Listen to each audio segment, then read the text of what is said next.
Hello, hello. Oh yeah, you can hear me.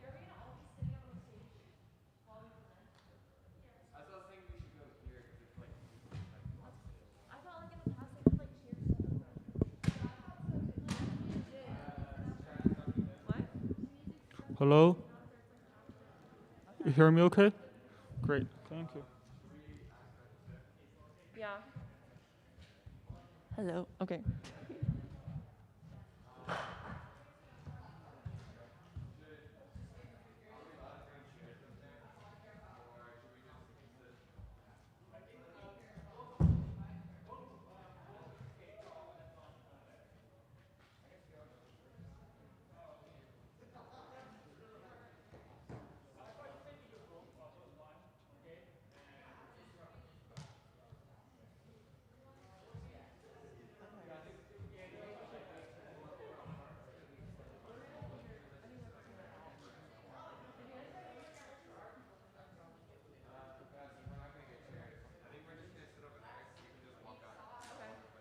I put our iPad here.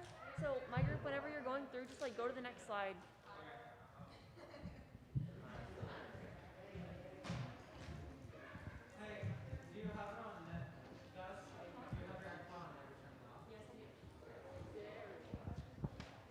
Are you speaking?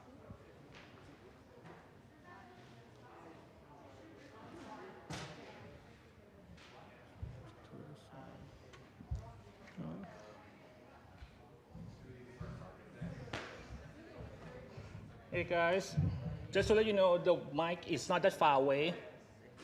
It's kind of far away. Yeah, so that not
still have time. When are you gonna do that? During the like when do the small transition, we can do it. Here's your packet of sheets. This kid told me not to, Oh, so I don't know. just keep it on this one because they have to grade too. So probably we can supplement later on for those who are online. Yeah, don't worry about it right now. Quick question. The handouts, we're not grading those. Those are a separate graded category as part of the packets turned in? Yep. All right. Let me.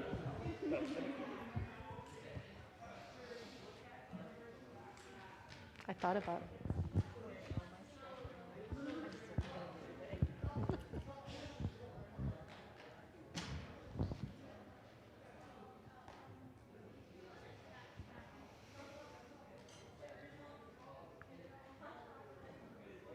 You want to make sure.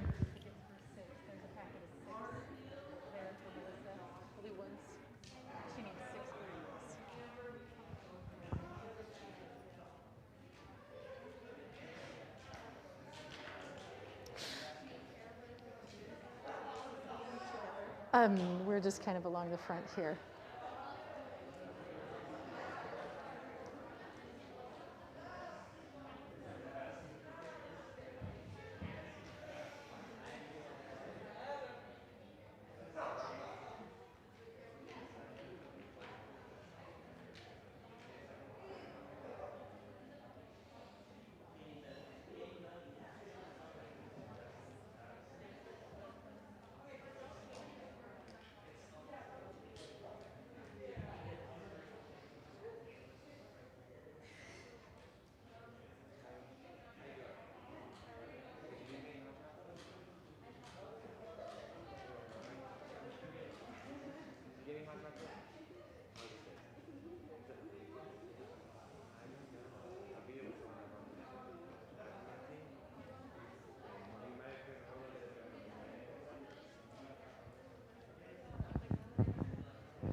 Well, welcome. Today's an exciting day. You guys have been working very hard for the entire week. And on behalf of the staff, we would like to say that we are very impressed at what we've seen this week from all of the groups. You started with no idea of what you were doing, and you've come together with a level of professionalism and seriousness that has impressed us throughout the week. So nice job. Nice job to you who are back in the classroom watching this live stream. We appreciate the hard work that you've done. We also recognize that as you do hard work, ideas and plans change, but that doesn't discount the work that you've done. So we recognize that even if your idea or plan doesn't end up in your final presentation, that we've taken note of what you've done all week. So thank you. Thank you, students, for doing such a fantastic job and being such a good representative of what it means to be Horizon Hawk. So, live stream, I do need to let you know that there's about a 1-minute lag, according to Dr. Tip, in the live stream. So as you hear this, we're 1 minute ahead of you. Okay? So today, we will be evaluating as presenters who have $600 million in investments on the table to give, up to $100 million per group. You may receive the full $100 million, you may receive a portion. What you do need to know is that that $100 million, or the $600 million is not fully liquid. We do not have $600 million in cash waiting so that we will write you a check. That will be dispersed in an order. So expect that when, at the end of this time, when the judges have finished all of their tallies and they've had all of their discussions, that you will be awarded an amount of money with an order of disbursement. And that disbursement will take into account the viability that the judges, the entrepreneurs, the investors believe that your park has, the level of efficiency we believe you can bring your park up to operations in, as well as many other factors built into that. So just know that when you see your check, that we do have checks that we will be writing to you in the amount, and they will be post-dated. So look carefully at the date. Okay, so there'll be 6 different disbursement dates. All right, with that, also during the party today, know that I will be announcing at the very end your golden tickets. Okay, there are a number of you who've done a fantastic job, and as a matter of fact, this is the first year since we implemented the golden ticket that we've had over 10 students get 100% in every study hall all semester. That means you have not missed one study hall, and you've been fully on task every single time. Congratulations, and that's something you should be proud of. If you are one of the 100% study hall people, work group people, I've listed it right on your golden ticket. Those golden tickets, when you get them, they need to be handed directly to the teacher that you want to apply your 2% grade bump to. That will raise your grade 2%. We appreciate your hard work on Fridays when you're putting that yourself to work. Okay? So you'll hear your name called at the end of the presentation time. You'll grab your golden ticket. You'll write the course that you want to apply that golden ticket in, and then you'll take it physically to that teacher. Mr. Haynes is functioning as himself and Mr. Sanders. So if you want to apply it to Mr. Sanders' class, then you need to give it to Mr. Haynes. He'll make sure that gets where it needs to go. All right. Without further ado, group 2.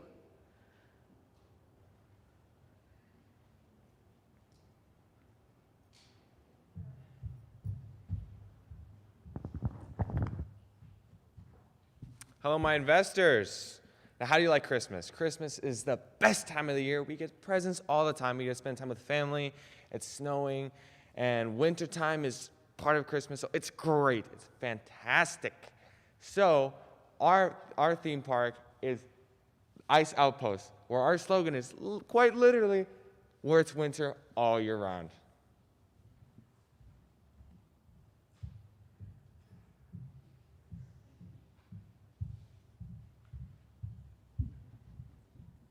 How you guys doing?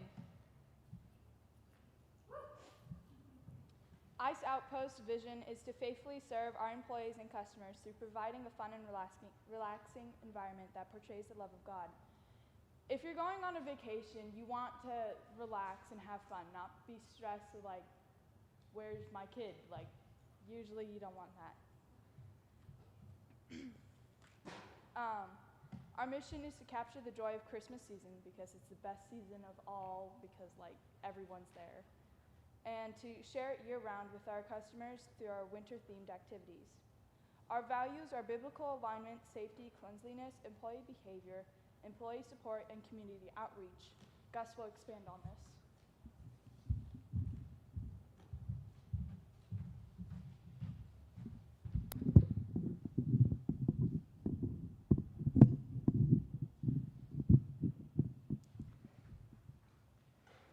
Because of our location in a typically unsupported region, because we are located in a region that's not typically supportive of Christianity, we decided not to do a directly Christian theme. Instead, we decided to put a huge emphasis on our values and to ensure that everyone that's exposed to our park can witness the love of Christ through our basic operational practices. We're going to do this through loving our employees and customers. An example of how we're going to do this is through employee support. We're going to offer a free bus ride from Hood River to our park location for our employees to get there safely and so that they can save some money on gas. An example of biblical alignment, we're going to be closed Sunday mornings to honor God's desire for us to rest, as well as to encourage engagement in church. We also have a number of family-focused events and activities to encourage families to strengthen their bond. John 13:35, Jesus said, "By this all people will know that you are my disciples, if you have love for one another." This is how we're going to have a kingdom impact on God's kingdom. Our location will be at the base of Mount Hood. As you can see, it's beautiful here. These are pictures taken directly from our plot of land. There's wonderful snowy winters as well as warm, nice summers. The land is all ready to purchase, and all that we're missing is your investment. Our plot of land is 46.7 acres. There should be a picture of this in the handout you guys received. This isn't huge, but it was perfect for what we needed for our park. We have activities for all ages. We have a fun carousel for young kids, a great roller coaster for teens, as well as mini golf for the grandparents. We plan on drawing from our local community here in the Gorge, the Dalles, Hood River, Troutdale, as well as from larger cities such as Portland and Vancouver. The Portland metro area has about 2.5 million people that are ready to get out of their cramped, polluted cities and into our fresh air here at Ice Outpost. Additionally, people that have never had a nice snowy winter will be so attracted to our park. Texans and Floridans will be flocking to Ice Outpost and the fun we have here, but only with your investment.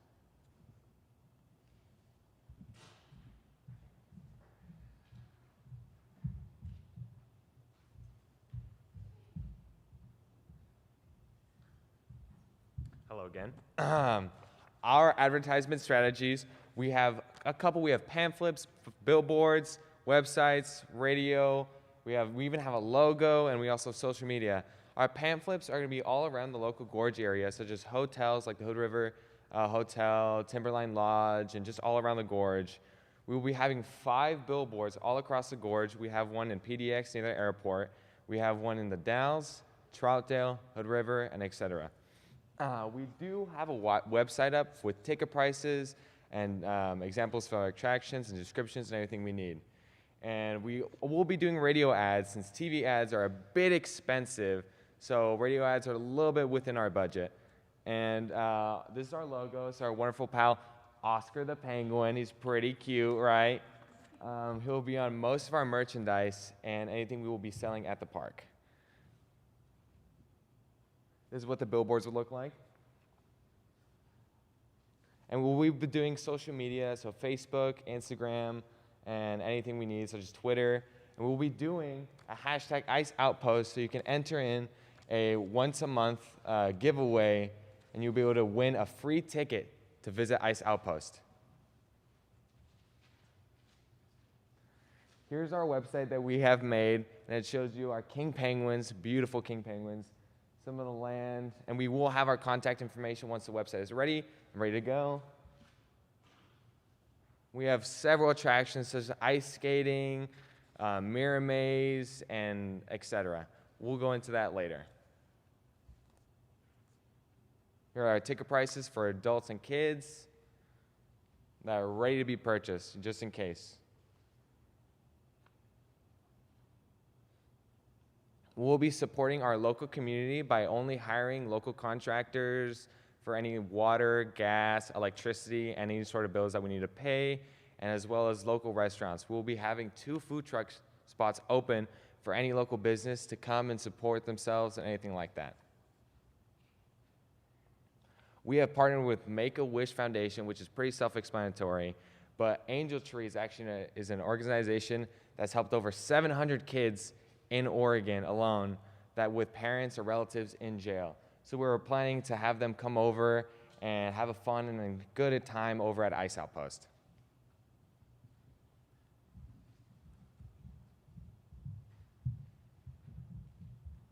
As you can see, here are some of our attractions at the park, and I will get into each one individually.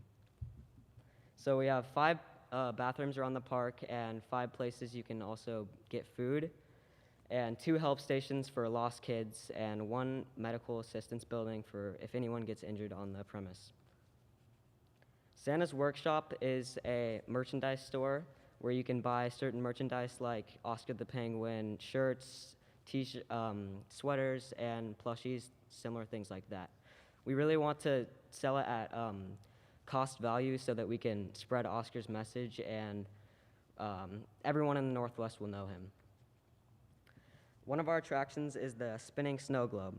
So the Spinning Snow Globe is a Ferris wheel, but not just any Ferris wheel. It's a Ferris wheel where you can see all of the beauty on Mount Hood. So you can see the sledders sliding down Arctic Peak, and also the trees and Mount Hood.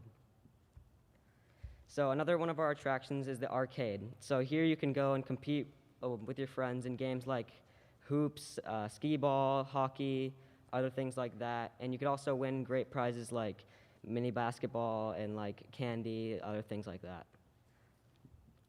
Arctic Peak is a sledding hill that we have elevated so that we can do a year-round inner tubing experience with snow in the summer. And here's some examples. Tons of fun.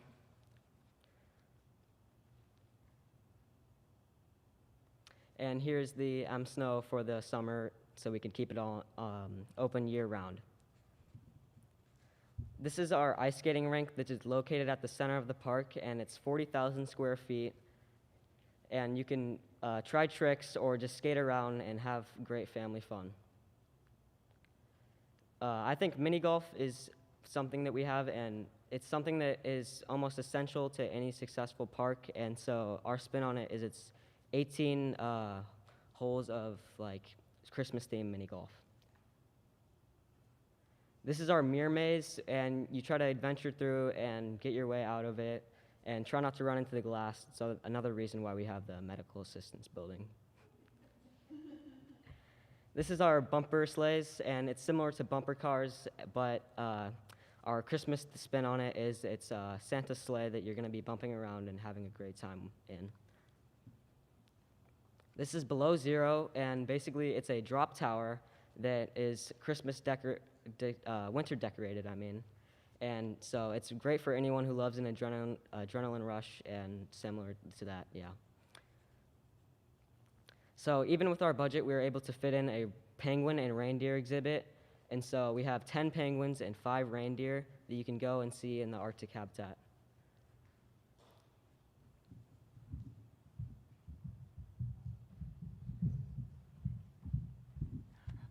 All right, when starting a theme park such as this one, there are many expenses. We want you as the investors to feel confident that you are investing in a prosperous project. As an example, we have the Sky Park at Santa's Village in California. This being done before, plus being prosperous, we are confident that our park will be a hit. Next slide. All right, so next we have the adult day passes, which are selling at $69. Then we have the junior day passes, which are selling at $49. These passes will allow access to all of our attractions. Hoping that you will invest your $100 million in our theme park, we will be using it for our construction budget. Our construction budget includes the general expenses such as architecture and landscaping of our park. We also have the attraction rides and the arcade games, which we are confident that will bring our customers back. We have the amazing Arctic Peak, which is one of the main attractions of our park. We want to make it as fun and as best as we can. We have our legal expenses such as licensing, trademarks, registrations with the state. And then we have all of our other essential expenses such as the transportation bus, the machinery, and etc. We also have the operational budget, which includes the general liability insurance, the workers' compensation, and retirement fund. Since we promote safety and security, we include this for our employees and our park. There's also the general expenses, such as utilities, maintenance, marketing and advertisements, and property taxes. We also have the care for those cute and adorable penguins, and also those awesome reindeers that everybody loves. And lastly, there's also the wages and the benefits for the employees. Our expected revenue is around $30 million. On our first and second year, we're planning to give back 5% of our revenue to the investors.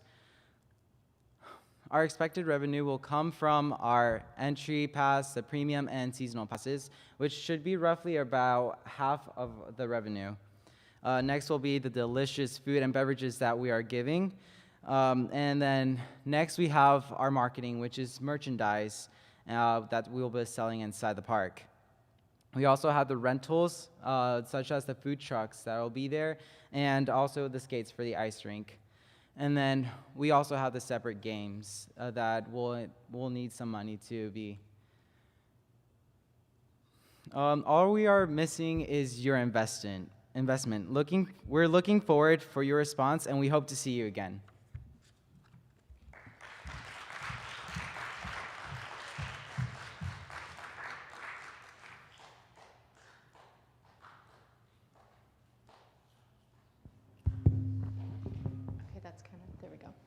Okay, so this is the time where investors, you may ask questions, and we realize that some of you out in the classrooms will be chatting in your questions.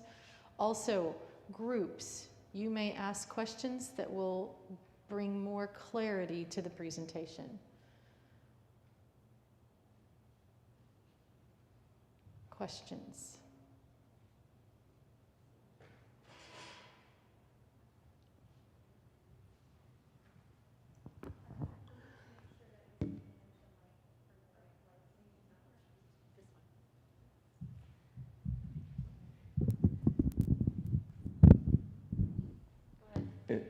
As you expand in year 2 and beyond, you plan to market more on a regional basis, like into the Seattle, San Francisco areas? I think that yes, as we expand, become more popular, we will definitely expand our marketing and where we're advertising and everything, but we figured we'd start local, get our name out a little bit first. Thank you. You're welcome. So it seems like your park also functions kind of like a zoo, which is pretty cool. Do you have a policy or an idea of how you're going to be taking care of treating the animals? Where you're going to get them from? Are they going to be rescues? Are they going to be like what specific vision do you have for treating the animals in a way that's like ethical and aligned with your values? We will have our penguins from rescued, and we also will hire zookeepers who have experience in handling any type of penguins or reindeer or anything like that, and we will also have specific drills in order to handle the penguins and reindeer, so not any employee can just walk in there and handle them. So that'll be specified. And any care expenses for the penguins and reindeer is covered in the budget.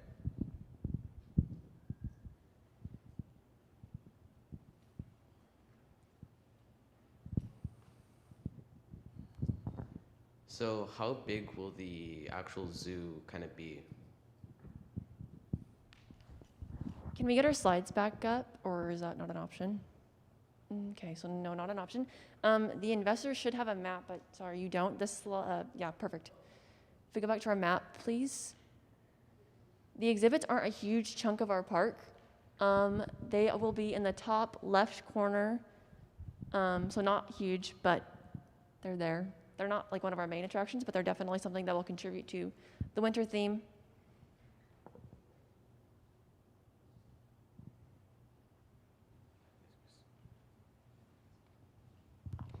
Do you guys have any like base numbers for like profit after the first or second year, and maybe even more like 5 years?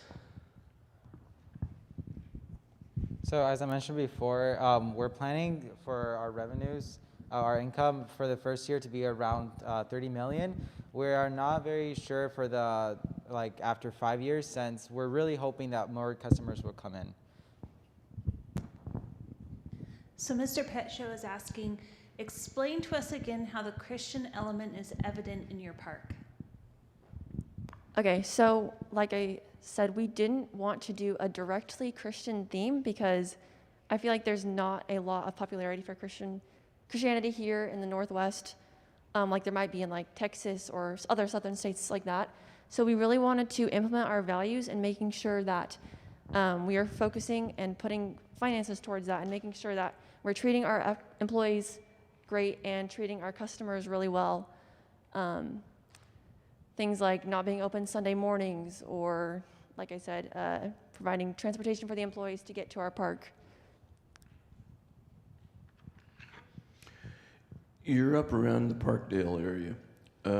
Are there any environmental issues, like impact studies, things like that, that you have to consider? I'm assuming yes, there probably would be. We talked about when we cut down all the trees that are there, there's not a ton of trees, I guess. Most of it's cleared, but we talked about using those trees for lumber, but as far as other environmental concerns, we didn't go too in depth into that.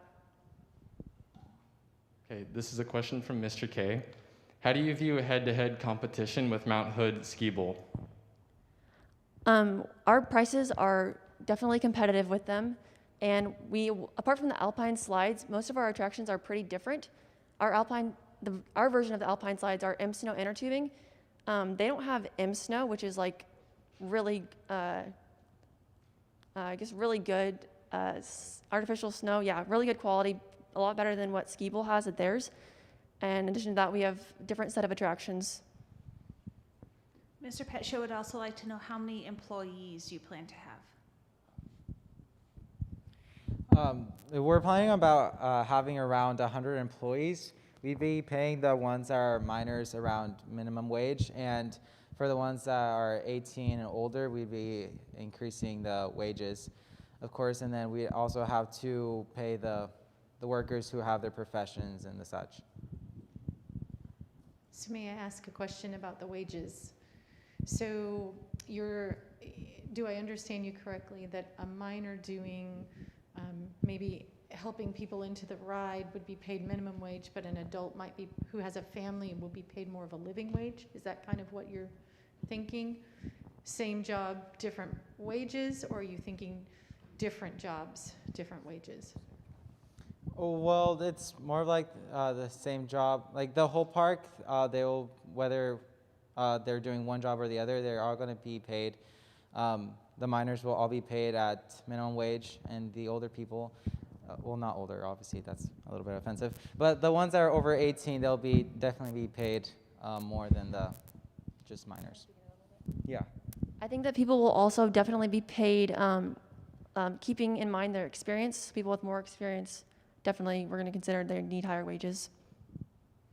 Another student question, how do you plan to keep all the rides up and running during the snow season? Well, most of our rides that require attention in the snow are Whiteout is an indoor roller coaster, so that won't need attention in the winter, and that's how basically we're going to do it. We also are ice skating, is also outside, but we will have a cover for it during this winter time, so people can still ski inside, or not ski, ice skate, sorry, inside. And our bumper cars will also be sort of like inside in its own enclosure thing. And yeah, and also our arcade's gonna be in an inside building, so we also have that. Any other questions? Yeah.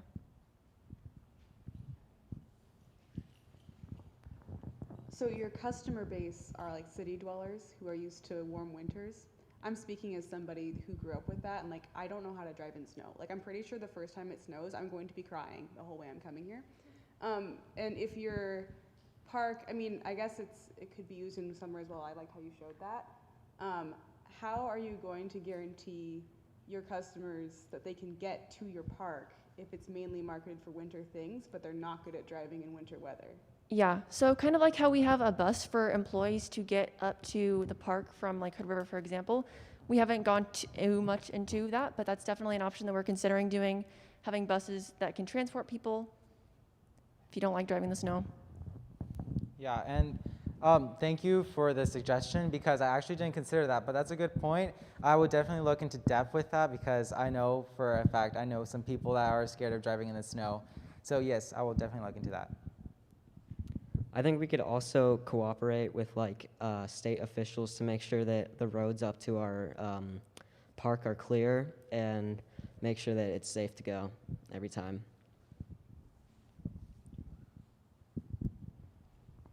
I have a few things from Mrs. Wade's room. One, her student group doesn't have the, well, students in general don't have the budget.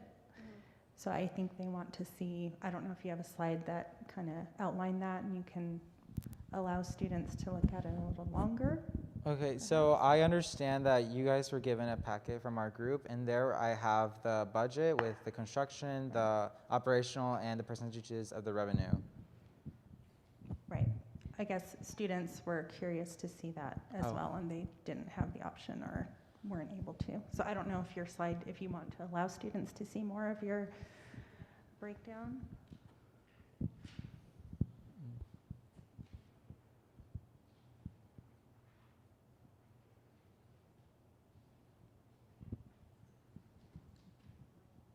Is that okay? I don't know, this is just from her group that they didn't get to see the breakout. Secondly, there was a question, she says, can you just give the total costs and revenues, like restate those numbers? Could you ask the question again? The question is, can this group give the total costs and revenues numbers? Yes. Like state those. Give me 1 minute. While you're looking for that, there is a second question. If Christianity isn't popular here in the area where your park is proposed, what will attract people? I guess what I meant by Christianity isn't popular is some other groups have been doing like a Bible-themed park, and we didn't think that that would attract very many people, or definitely some people, but not the majority. I think that what's going to attract it is just, it's a really fun park. It's not Christian-themed, it's winter-themed. So we're attracting people to our park, and then when they can witness how we're operating and how we're treating our employees and how we're treating our customers, that's how we're going to have a kingdom impact. Okay, and I just wanted to comment on the question that you asked before about if it was in the slide, the budget thing. I decided not to put it on the slide because the numbers were so small, and so I was just afraid that your eyes were gonna get hurt from trying to stare at it. But okay, so for the construction budget, that's around a total of $83,130,350 for the whole construction, and we're planning on having a contingency budget of $16,869,000 with $650. And then for the operational budget, we're planning on spending $16,518,360 per year. And I had mentioned before that we're expecting a revenue to be around $30 million. Would you guys like me to repeat those numbers again? Do you guys have any like competitors in Oregon or like Washington, like any companies or parks doing the similar thing? Yeah, we do. Like Ski Bowl's probably our main one, and their Mount Hood Amusement Park. I guess there's other amusement parks like Bullwinkle's or Oaks Park that aren't winter themed, but Ski Bowl's our main one that centralizes on winter. I think our theme is pretty unique to the area, and there's not really real similar competitors because Ski Bowl really doesn't have like roller coasters or similar rides like that. And then other amusement parks don't have the same winter Christmas theme that we have.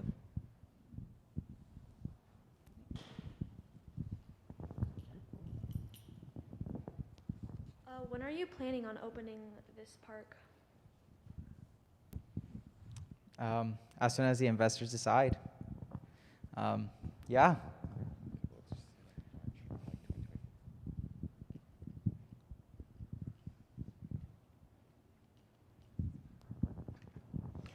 Under your operational budget, you've got general liability insurance for $800. Did you guys miss a few zeros there? Considering somebody might fall off somebody might get hurt. Well, as I researched that as well, and I was a little bit perplexed by that information that I received, but it was telling me in the source that I received that that was the price per year. Okay.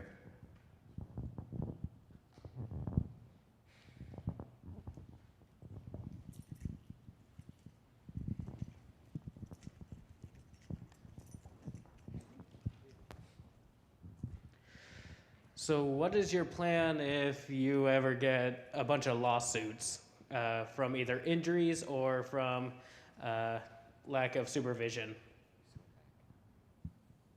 with the low amount of employees you have?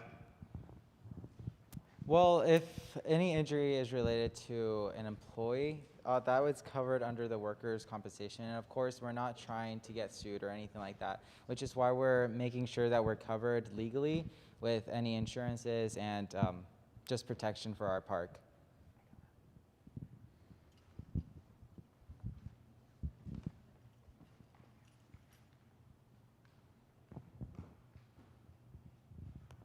if I'm understanding you correctly, you guys are targeting customers from Portland area and the Gorge. So mainly like Northern Oregon and like maybe Southern Washington, like Vancouver, White-Salmon area. Yeah, basically this area to start with, and then as we touched on earlier, expanding there once our business grows and becomes more popular. All right, this will be our last question, and I do realize there are questions coming in over the YouTube chat. We won't be fielding any COVID-related questions for this scope of this project. COVID is not a thing.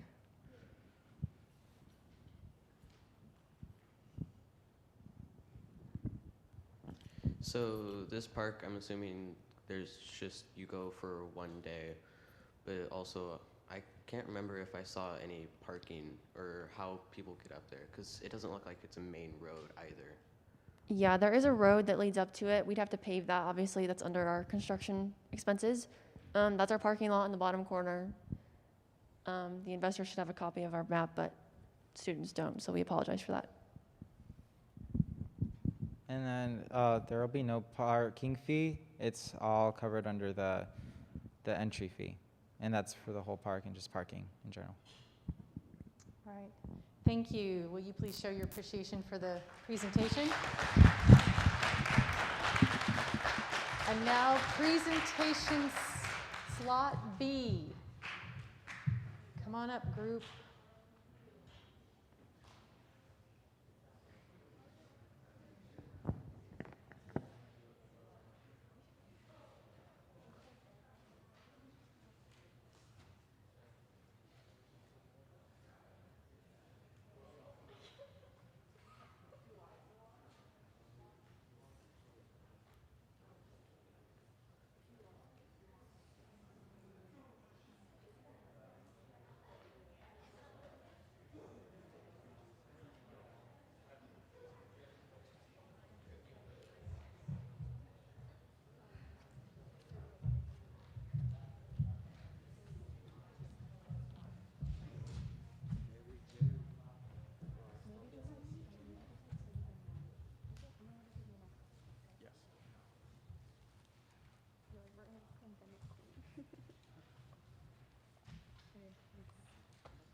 All right. Good morning. We are Group 6, and today we will be presenting our business proposal for our theme park called Blast from the Past. Our vision is to help unite generations of people through the shared experience of enjoying rides, food, and history. We plan to do this by providing a safe and enriching experience through the use of various adrenaline-enhancing rides that incorporate history for the purpose of bringing enjoyment and authenticity and service to our customers. These values will be prevalent in our everyday operations, as well as our big picture marketing and operational structure.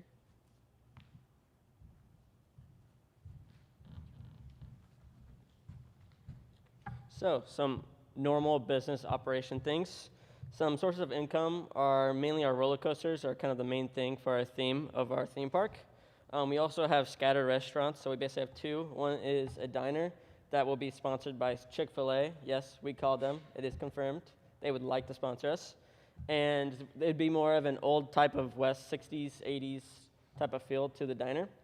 And then we'd also have like a nice little restaurant in the roaring 20s. We'd have mini games scattered throughout the park, which if you got bored of kind of the big main themes, you could go and play little games with your family and maybe even win some prizes. We set our company as an LLC, which basically just is more for liability for the owner and the company. It also works with multiple partners like us and you maybe. Our business hours run from 10 a.m. to 9 p.m. on the average day. It can switch due to summer, longer nights, and more, it's hot. The cost per admission for adults is $80, and for a kid is $60. We also included a family pack for $240 for a family of 4. And then, like I said earlier, we are sponsored by Chick-fil-A, so they will be also having little stands. And one other thing is, with the food carts, we would also have drinks and other beverages, and we'd also include a merchandise store in the middle of our theme park.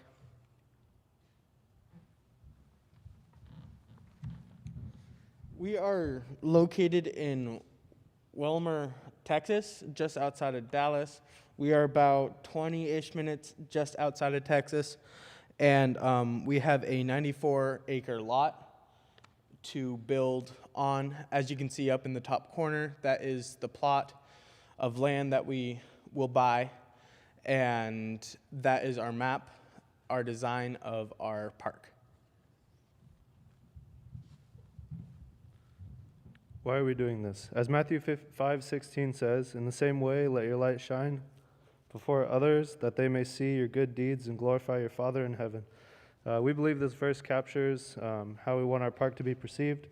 Our light is our business, and the deeds are our service, hard work, and integrity. These 3 values are the core of our business, and we hold these up to the highest standard in hopes to bring glory to God in everything that we do. So this is prehistoric times, when dinosaurs ruled over the land. We are going to have a dive coaster. That's one of our biggest attractions in our part of our theme. And the dive coaster is going to go through a prehistoric time, like capsule and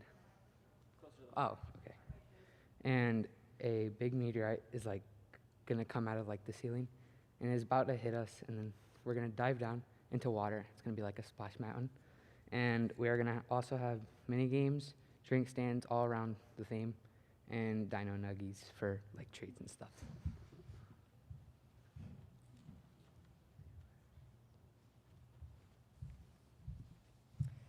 The medieval times.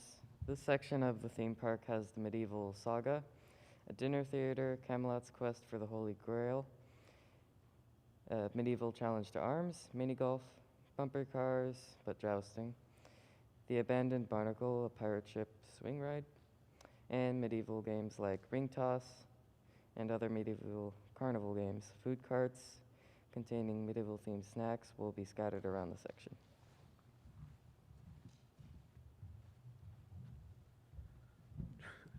Howdy, partners. Here in the Wild West, you can experience life as a cowboy. Take a walk through the town and challenge your family to a BB gun shootout to see who the true marksman is of the family. After that's been decided, you can make your way over to the tracks and take a high-speed tour of the life of a gold miner on the Mine Cart Coaster. All these activities are guaranteed to make you tired, so be sure to check out the saloon for a nice ice-cold, refreshing beverage. Yeehaw.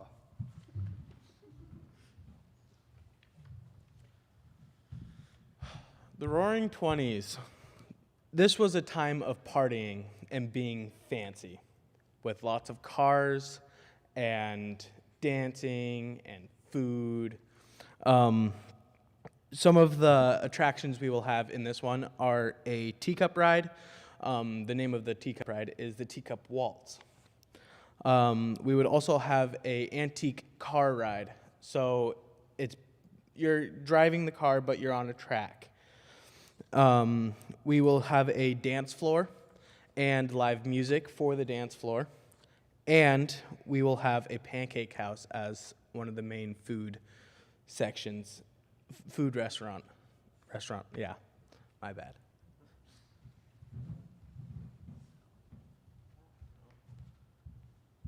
The last section is the 1960s through 80s. It has a lot of bright colors and lights representing the disco theme of this era. Our rides include a steel roller coaster and a Ferris wheel. We also have a diner, a roller skating rink, and fun games for this section.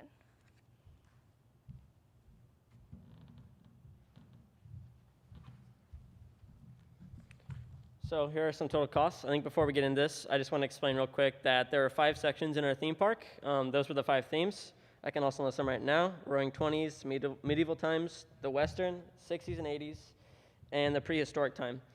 So right now, here's kind of a cost analysis of everything that's going to cost to build all this stuff.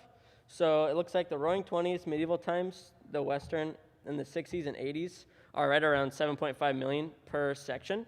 This includes building costs. And then the prehistoric, we put a little bit more money into. We want the roller coaster to be top of the line, state of the art, the best roller coaster. So if you come to Blast from the Past, that roller coaster is basically the name of the game. So we spent a little bit more money with $25 million for that one.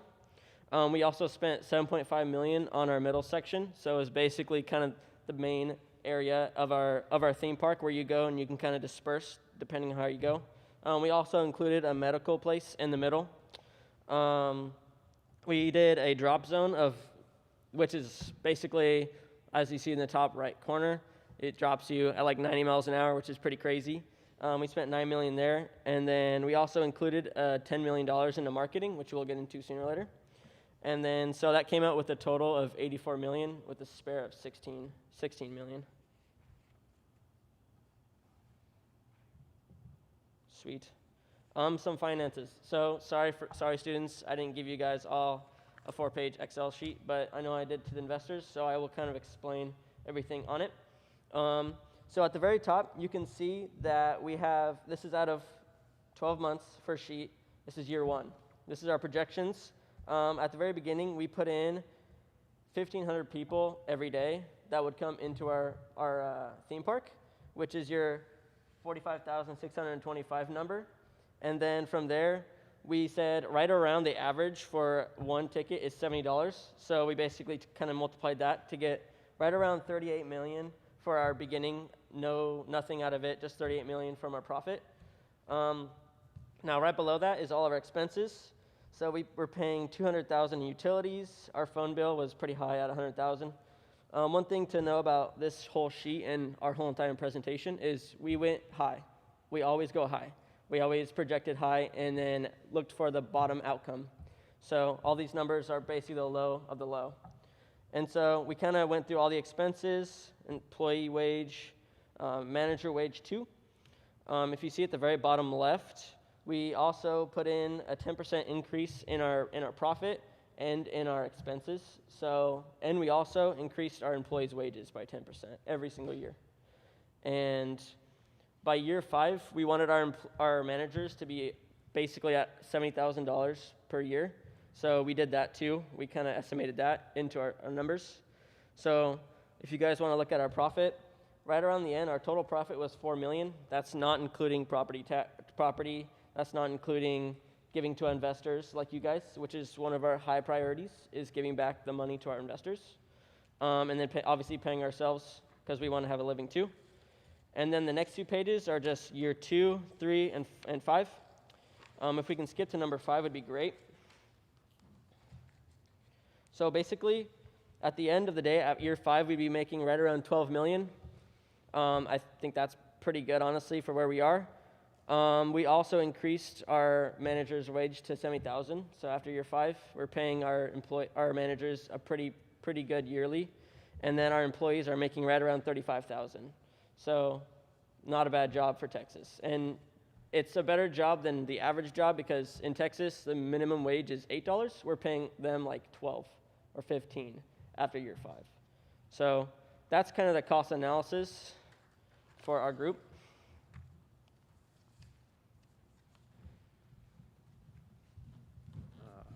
Part of our total expenses is $10 million to our advertisement. We plan on using Instagram pages, a Facebook page, and also Google search as our main advertisements. We also plan on advertising locally through the newspapers, local mail, and also having signs and billboards throughout towns in Dallas, Wilmer, all around the area. For the first year, we plan on having discounted to free merchandise just to bring in more attractions. And yeah, $10 million is set aside in our building cost to provide advertisement for the first couple of years. And that's our advertisement plan. So one thing we kind of have focused on is, as an investor, I know it's hard to kind of look at a group and kind of, and analyze everything. And we know that you guys have been looking at the costs and the presentation, all that stuff. But we also want you guys to look at us as individuals, and that this group will work as hard as you can to get your money back and even more, and that you could become a partner, ownership, and an investor in our company. Thank you. We are Group 6.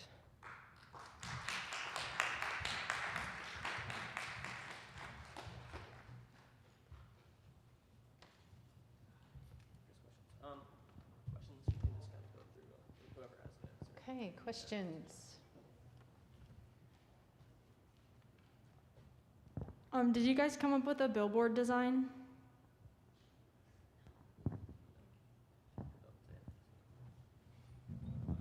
We don't have a set billboard sign, but we can definitely have our logo and our mascot on the sign, listing all the local attractions and what we bring as a business. It's not too hard to come up with a advertisement, but yeah, that's what we plan on doing. So Mrs. Wade did not get the full budget, just the expense page. She's asking if she could get that. And then also wondering if you guys had a park map. Park map? Yeah.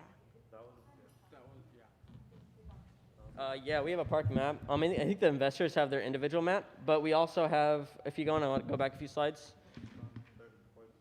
Fourth slide, I think, a little bit. That one, right there to the left is our map, kind of an estimate of everything. Obviously, this isn't to detail, to scale, restaurants, everything like that. I think there are too, but that's basically the general map guidance of our theme park. Mrs. Wade's also asking if you have a mascot or a logo. Our logo's on the first slide. It's a clock because we're blast from the past. We want to relate it to time. And we haven't decided a name for him yet, but I like Clarkson because he's a clock. He's pretty cool. Another student question from Mrs. Wade's room. Did you get the idea from Westworld? No. The answer to that was no.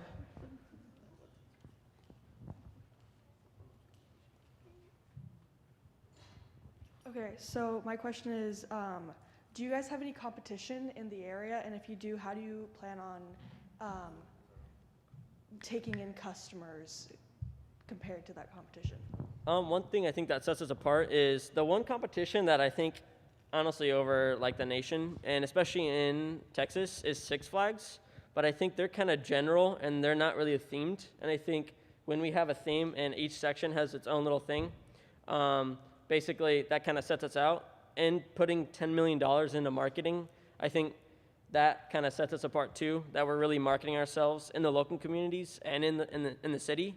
So I think that kind of already puts us a step ahead of them. Their name's known, but once you understand our theme park and all the themes, I think it'll set us apart just by itself, just the themes. How are you going to advertise besides the billboards and social media? We plan on putting ads in newspapers through mail, like mail brochures and everything. Advertising social media is the best way to spread news, especially now that it's a technological age. We also have a website that's nationally accessed, and that's by when you search our name, we're one of the top searches suggested on Google and stuff like that. Okay, so I have sorry, did you have to speak? Go ahead. I was just going to say another marketing tactic we're using is called inbound marketing, which is basically after you've kind of established yourself with the local economy and the local people, then your name kind of speaks for itself, and we would be an attraction. You'd go to Wilmer to see us. You wouldn't really go to Wilmer just to be in Wilmer, if that makes sense. And so because of that, we'll be bringing people in, and the $10 million will kind of contribute to that and make our customer base bigger. Okay. I'm just going to say this question. What is your expected architectural and landscape cost?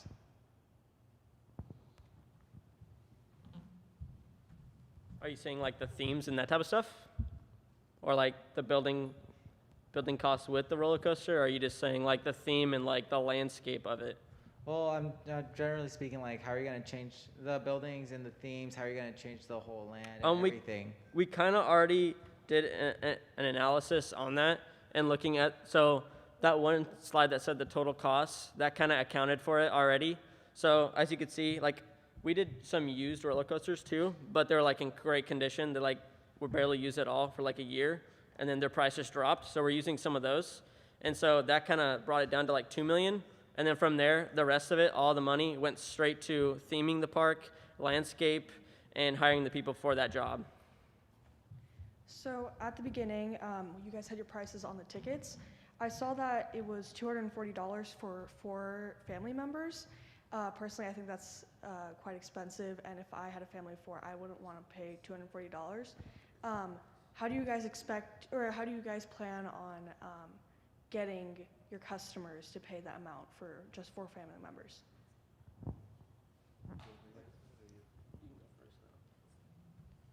What we did was took an average of like we did $70 per person, and we got $240 from that for 4 family members, because like we looked at prices of Disneyland. They're charging $109 per person for a day pass, and all our stuff is full access all day. And if you're paying $70 a person, I think that's a pretty good deal compared to $80 and $60 for kids and adults. Another thing I could add on to that is, you know how like when you go to an amusement park and everything's really expensive? Food's like $5 more than it should be. Water's like $3 when I could get it at a regular store for $1. That type of stuff is not going to go with our amusement park. We're going to make sure that costs are staying the same, and that the restaurant has the prices down, and they're like the local community stores, and that everything inside the amusement park is priced correctly. So that kind of takes away from the costs. Because I know like when you pay your upfront fee of like $109 and you go into Disneyland, you get kind of cut under when you start buying food, because you get hungry, you don't want to go out of Disneyland, it's big, and you kind of just, that's how most of the time they get a lot of their profit, is from that aspect. So we would make sure we limit that. I have several questions. One from a student. You have an exhibit about the 1920s in your park. Seeing the drinking, partying culture of that era, how does this area of your park contribute to reflect on your Christian values? We would not be selling any alcoholic beverages.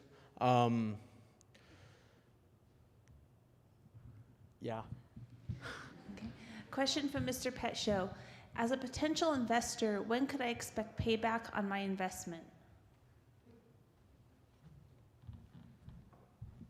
Honestly, first year, you'd probably be getting a percentage of our profit of our $4 million.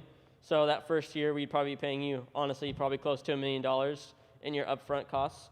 So we would definitely be, after year 5, we'd definitely start percentaging it more and more and more each year. So then we could be giving you more, Mr. Pecho, giving your money back. So it'd be, after the first year, we'd be paying you probably up close to $500,000 to $1 million in your investment.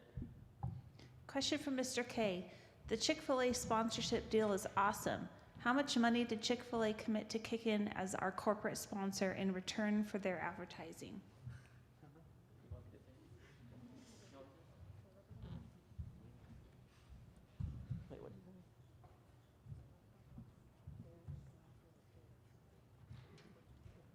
Yeah.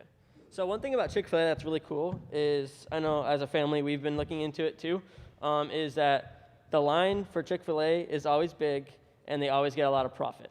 So one thing that we want for Chick-fil-A is to come in and do their own thing and for themselves, and we get maybe a little bit of the profit, like a percentage. I mean, right now it's really hard to talk financials when you have to talk to somebody at Chick-fil-A for like their corporate and a higher up, which is their time. Time is money, and they don't really have that time. So we didn't really get to that, but I'm sure they'd be getting most of their profits, and we'd be getting maybe like a royalty or a fee up front, and then that would probably cost for itself. And so we'd be getting a general payment from that.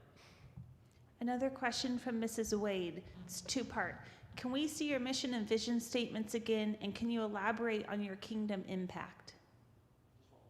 Can you say the Can you elaborate on your kingdom impact? So I guess a lot of our business is that we really admire Chick-fil-A, how they put service at the front, and we kind of want to do that.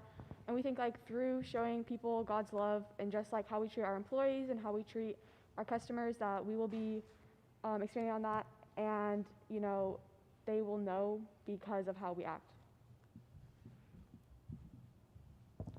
I've got 3 questions. The BB gun shootout, you provide protective glasswares for that?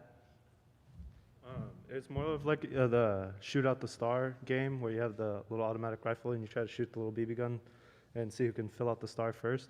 It's not so much like shoot at each other, it's more of like a side-by-side competition, but there is protective gear provided for that. Okay.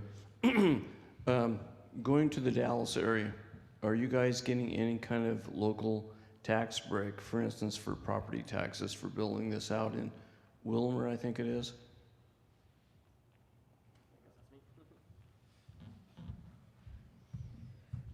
Actually, I think a little bit. I didn't look a ton into the property tax, but I know that right now property is somewhat cheap in some areas, and right now their property tax for some odd reason is going higher. I don't know why. That'd be something about Dallas and just Texas in general. But another good thing that I can kind of go off of you is that as you come into the partnership, and for us, is that we get tax off income. So in Texas, you get, like, that's mainly why Elon Musk and all these very high up people went to Texas, is due to their tax income. And so they get tax off their income, which is also a good thing for us. Okay. Last question. You've got a Roaring 20s exhibit there, and our population is kind of moving past that. I mean, it's 90 to 100 years in our rearview mirror. Are there any plans to, in the future, to have another exhibit? So I guess like the whole point of our park is to like embrace and remember those parts of history. So we will just be incorporating that, like the whole theme of the 1920s into that part of the park. So that will just kind of like keep the remembrance of it positive and kind of like bringing that to like the newer generation, which is like the whole point of it. So you guys mentioned that you guys bought some used roller coasters, am I correct? How would you combat some getting sued or some lawsuits or anything like that if anyone's getting injured from those used roller coasters, any rides? Do you have any like legal defense? Well, we have insurance on all our rides, and like everybody signs waivers and stuff when they come into the park. Just because they're older roller coasters doesn't mean that they're a liability. They're serviced yearly, and we have a budget set aside specifically to keep those roller coasters up to date and make sure that they're the safest they can possibly be. So if there is an injury, it should hopefully be solved like peacefully, and we don't have to spend billions of dollars in a fight. So yeah. We also have a liability insurance, which also covers that a little bit. And there's inspections that have to happen for the roller coaster. So like every year, there's maintenance for that roller coaster where you have to take care of it. You have to make sure it's all good. And some things about these roller coasters too is that you can kind of upgrade the wood. So one of them was like a wooden roller coaster for the Western, so like more of like a Westfield with the like gold mines and stuff. So we'd probably increase some of the wooden structures, which we kind of did already, and that would help more of the newer feel to the roller coaster. Okay, I have 2 questions. The first one, why did you choose these times of history?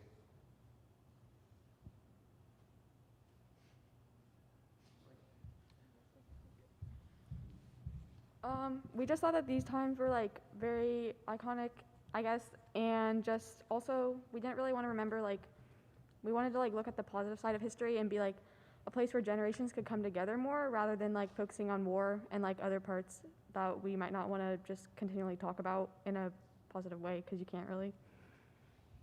Okay, second question. How does your employees' wages and benefits look like? And by benefits, I mean like, are you providing workers' compensation? Are you providing like medical assistance like for their family or the such? Yeah, I wish you guys had the chart thingy. It was really cool. But yeah, we had workers' comp. we had Medicare, well, I guess it's Medicare, for the employees too. And then obviously I said in year one, each year we increase 10% in wages for the employees. So I think right now we're sitting at like 450 employees, which would go up as we continue to grow and get more income. And then after year two, I think year three and through year five, we increase the salary of the manager by 10%. And then I think after year 4 to 5, we increase it to 70,000 per year as kind of like a base mark for the managers. So as you continue to grow with us and stay with us, your pay is going to get increased more and more and more. And so I think that's kind of by itself. And as we continue, benefits will get better as we continue to grow and make more money. That's something I would have to look into the insurance policy. And that's also like another way we have Kingdom Impact is because like economically it doesn't really make sense to increase their pay, but because we want to like care for our workers and show them God's love, that's like why we increase their pay so that they'll stay with us, and like it'll be Blast from the Past will be like a place where like, oh, that's a really good place to work. Your guys' amusement park is like different eras through history. Have you considered how to make that educational, or if you're going to have any educational piece of that to help people learn more about the different areas?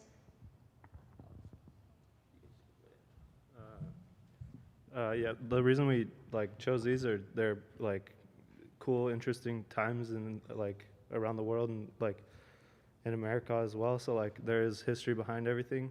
So like you can learn about the history of like a Western town, and there's like you can see what they would look like. There's informational like bulletins and everything. You can, I'm sure we'll have guides and stuff that teach us everything about the parks and like each theme.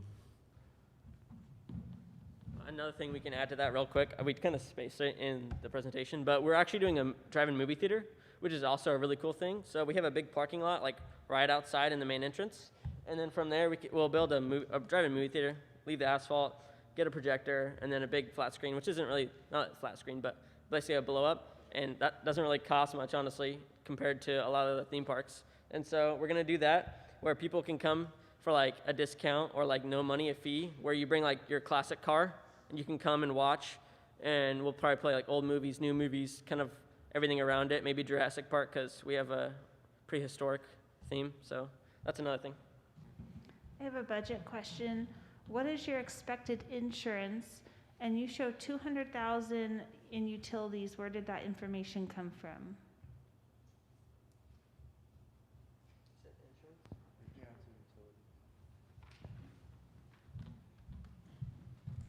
So our utilities kind of goes from kind of everything that happens in the actual theme park. So right now, I think if you add up 200,000 times 12 is 1,200,000. So that's mostly maintenance and making sure that the theme park is running right, hiring somebody if, oh, something's broken, oh, like the cement's kind of cracking here, we need to fix this a little bit, that type of stuff.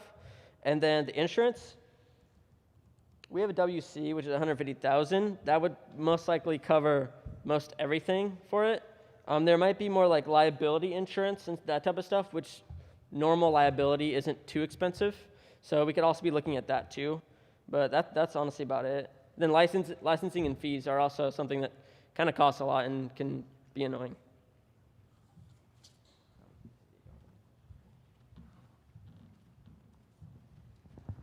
Okay, another budget question.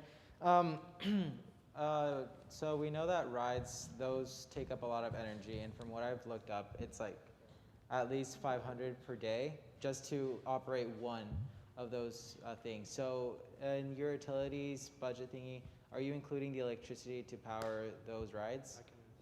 You can go. Part of our research was the electricity costs of a roller coaster, and we were looking at like most roller coasters run off momentum primarily. Like like only 10% of the ride is actually using electricity, and the rest is mostly propelled by momentum. And we looked at like the amount of energy used to pull a roller coaster up to the top of its peak is the same as leaving a light bulb on in your house for 31 hours. And it's like around 10 cents to pay for that. So it's not expensive at all. Do you guys have any other rides that are using electricity? Or major things that are using electricity? Besides lights of like lighting up the theme park and probably our restaurants, that's probably about it, I would say. And the roller coasters obviously is a little bit of a thing too. Any more questions? Okay, let's show our appreciation for Group 6. Nicely done. Travis had a question. Oh, Travis had a question. Yes, we will have cosplay. We'll have Renaissance fairs too. That's another thing that we could do, is having like a Renaissance cool thing, you know. Just for you, Travis. Okay, we're gonna just, the next group, go ahead and get ready. It'll be just a really quick, so some people maybe have to use the restroom. Do it quickly. Next groups begin getting ready. That would be our C presentation. And D group, make sure that you guys are getting ready. You guys will be coming shortly to the sanctuary, D, E, and F. So plan on D group about 11:35 or so, being ready for your presentation.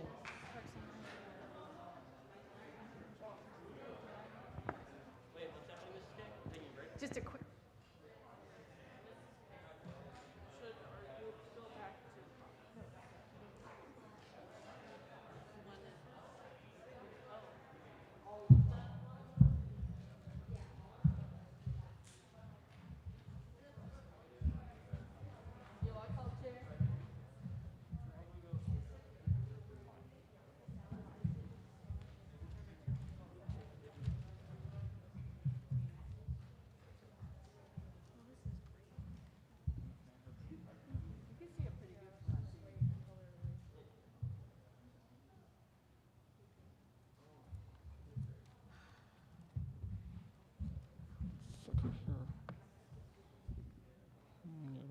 Well,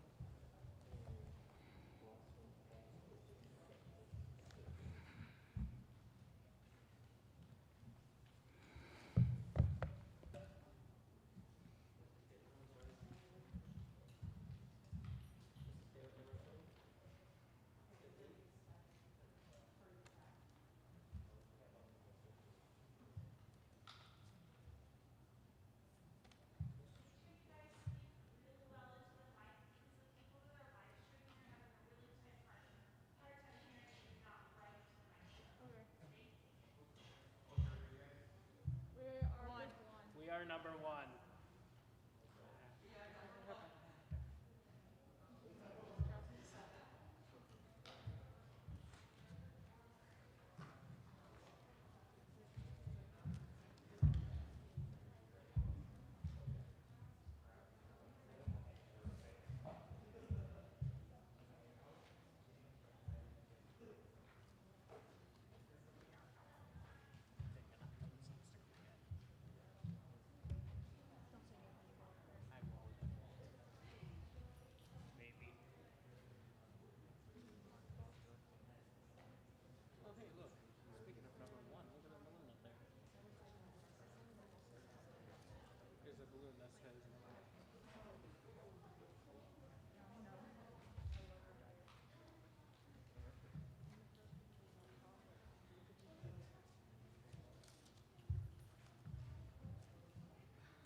All right, we're going to go ahead and begin.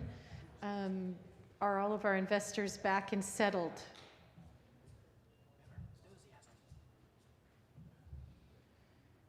Okay.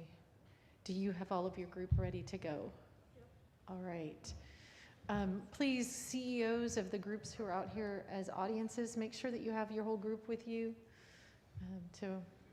Okay. All right.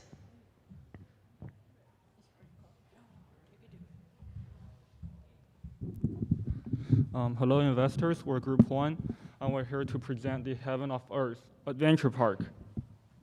Our mission is to build a business that creates job opportunities and service our I'm sorry, I messed that up. Our mission is to build a business that creates jobs and serve our community, impacting families positively and promoting Christian character by creating a place for them to grow their faith through experiments-based activities. Our vision is we want to serve our community by providing jobs, promoting Christian character, and building faith, ultimately generating enough revenue to give back to the community through nonprofit organizations.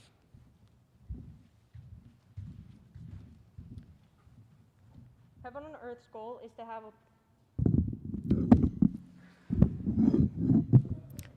Heaven on Earth's goal is to have a positive impact on families across the nation, along with local communities and our employees.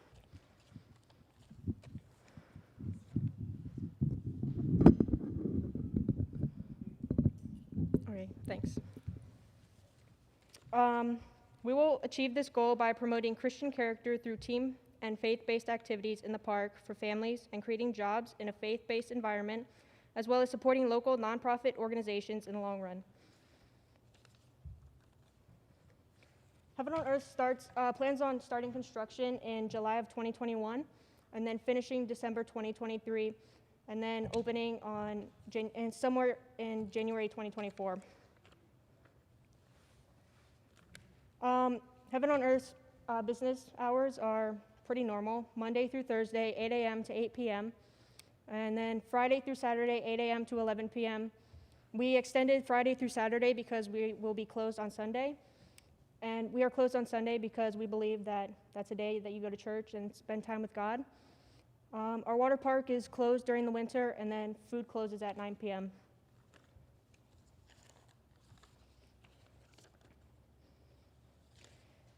We are located in Bethel, New York, on 86 plus acres of land. We are located near New York City, and it's about 80 miles away, which is about a 2-hour drive. And so that's where most of our customer base will come from. And then we also have optimal weather patterns.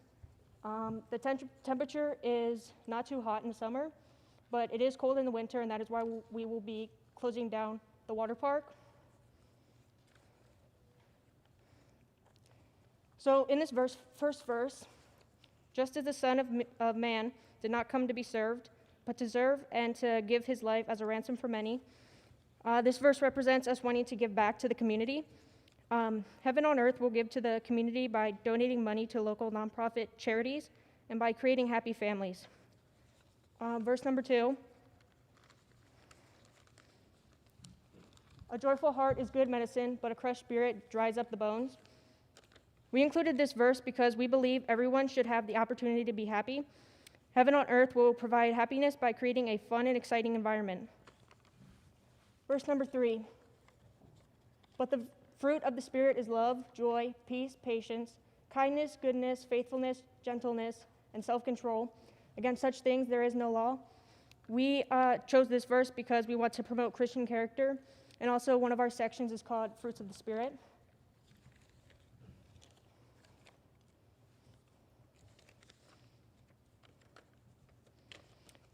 How will we achieve our mission? Heaven on Earth plans to implement activities throughout the park that reflect our values. So this includes having Bible verses within the park. And then we also have sections with Bible themes. How will we achieve our mission? Heaven on Earth plans to fully pay off our loan within 8 years of our operation. And then within 9 years, we plan to give back to the community through our revenue. Holidays. So we're gonna have about 1,200 employees, and on holidays, employees' families get discounts for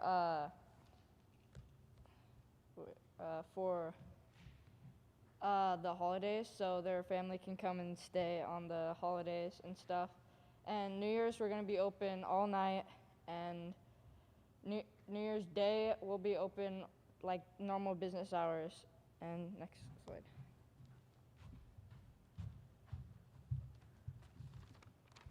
The park map is 63 acres and includes Golden Verses, which is the mini golf, Gateway to Heavens, the entrance rides, Fountain of Living Waters, the water park, Fruits of the Spirit is the kids park, Garden of Eden is at the center of the park, Test Your Faith is the high ropes course.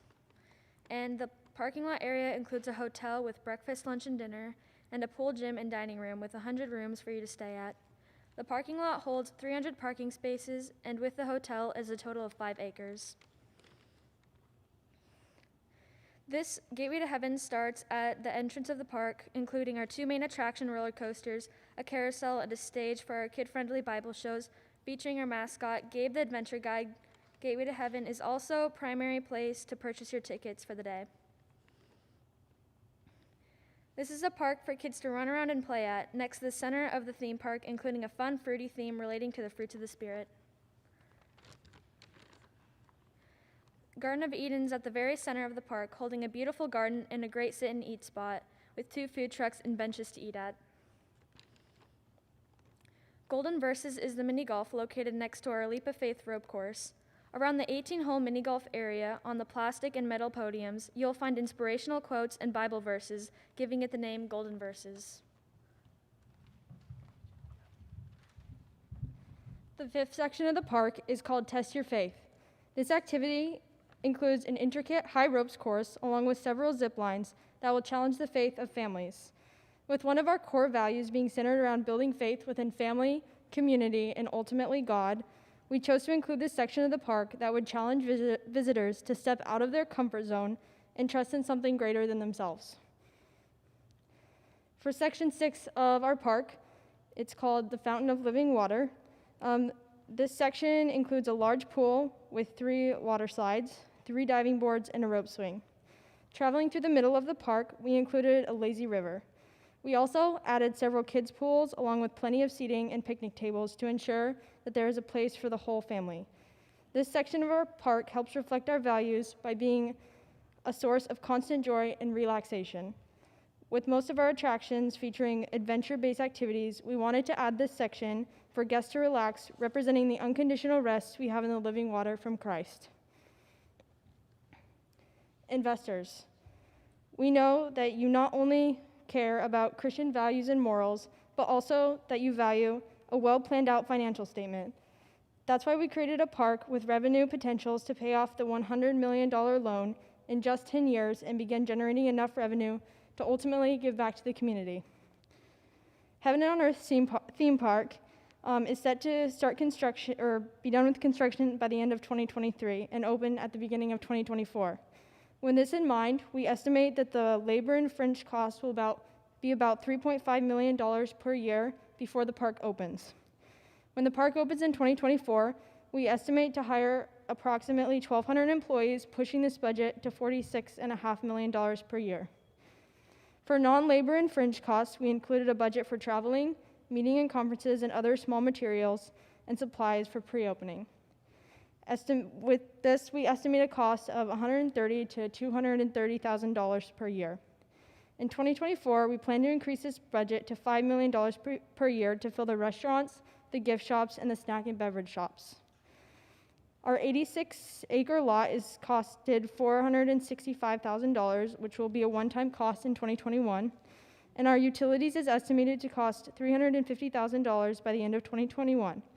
During the park operation, we will increase this value to $1 million. For insurance, we budgeted $55,000 during park operations.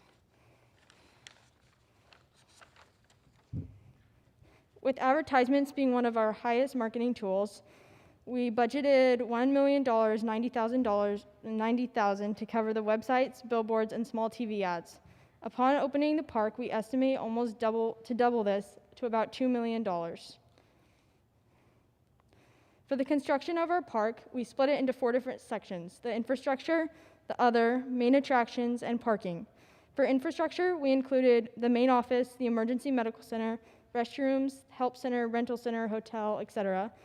This will cost about $12 million. For other, we included costs such as park benches, the electric scooter rental, employee transportation, trash cans, and etc. This costs about $800,000. For main attractions, we included 2 large roller coasters, water park, mini golf, and a high ropes course for about $45 million. For our parking, we have a 300-car lot costing $700,000. To add up the total cost of construction fees at $58 million and the startup fees of $13 million, we came to a total of $71 million, leaving about 30% for a reserve fund.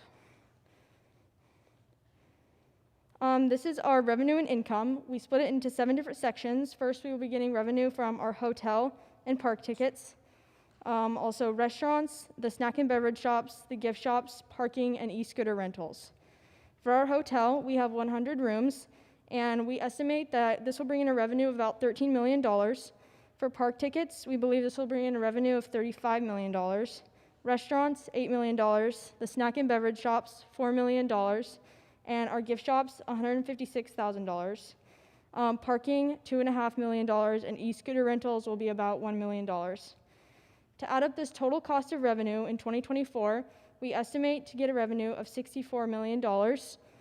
Whenever you subtract the operation cost for 2024, it's $54 million, and the startup fees of $71 million, we're only left with $61 million in debt, cutting off over $10 million in debt in only 1 year.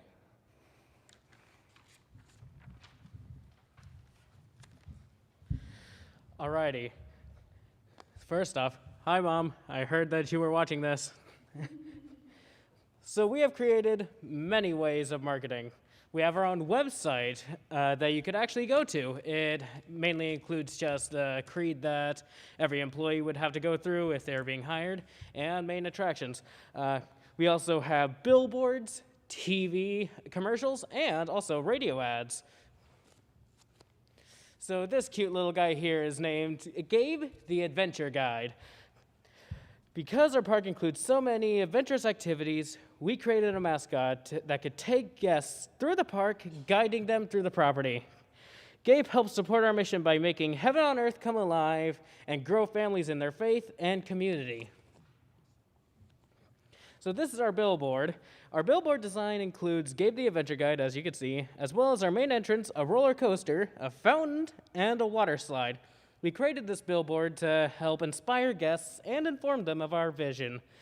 The activities of the park, we plan or finance our own personal billboard in Bethel, New York, as well as many other billboards in New York City.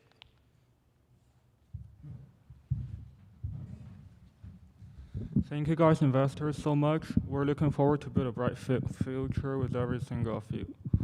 We can start taking questions. And, yeah.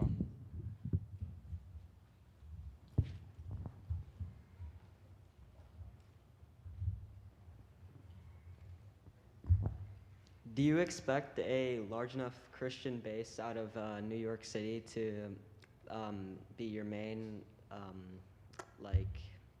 visitors, or do you expect it to be from other places such as other northeastern states?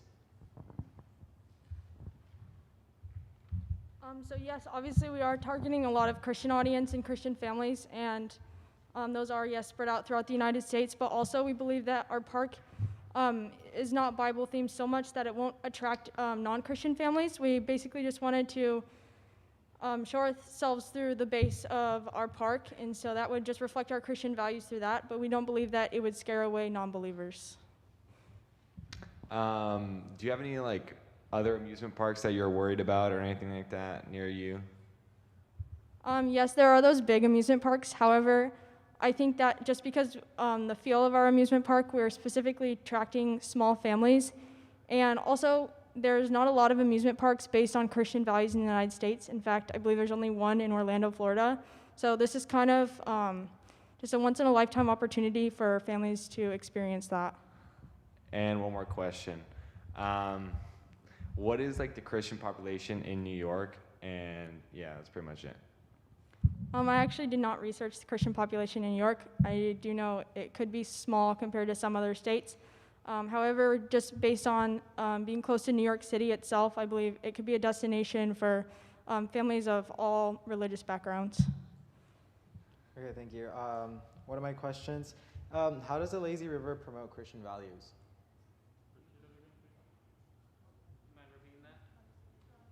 Oh, in your guys' presentation of the lazy river, how does that promote Christian values?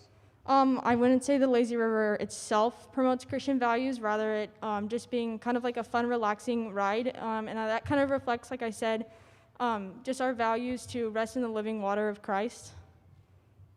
Okay. Another question, how many food options do you have in the Garden of Eden? We have 2 main restaurants, and those are located in the Garden of Eden in the center of the park, as well as 5 food trucks, and then we have 5 snack and beverage carts located around the park for guests. Okay, thank you. And how much are you planning on your water expense to be? I didn't necessarily calculate out water exactly by itself, but our utilities, I believe we were spending around $1 million per year on that. Yeah, so increasing to about $1 million per year just on utilities once the park is operated, but we don't believe we'll be spending that much once we're are constructing the park. Question from Mrs. Wade, what are ticket prices? The ticket prices are $80 a day per guest.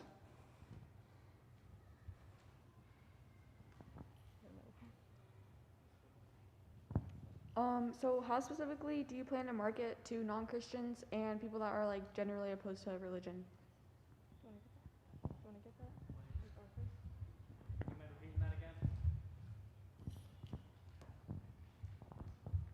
How do you specifically plan to market to non-Christians and people that are opposed to religion?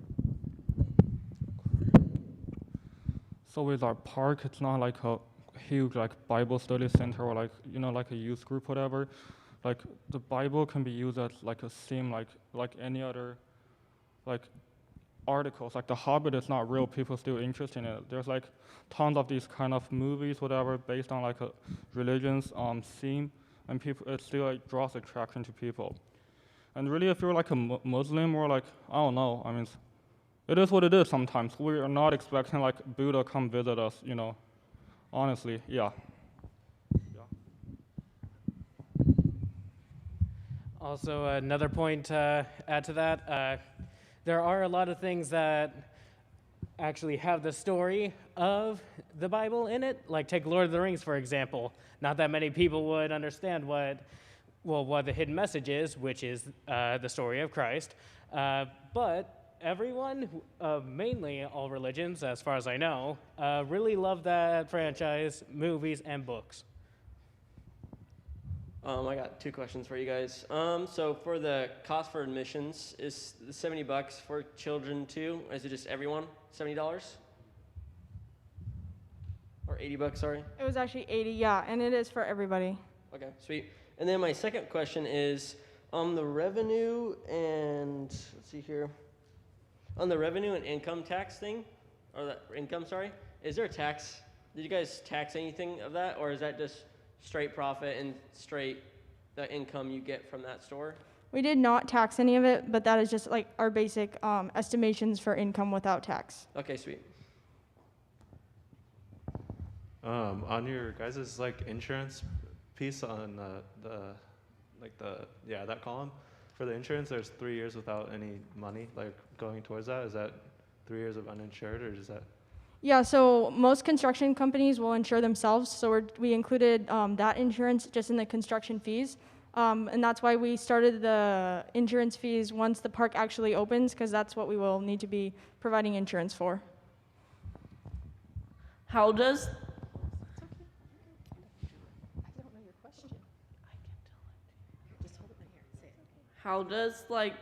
the Ferris wheel gain believers to Christ?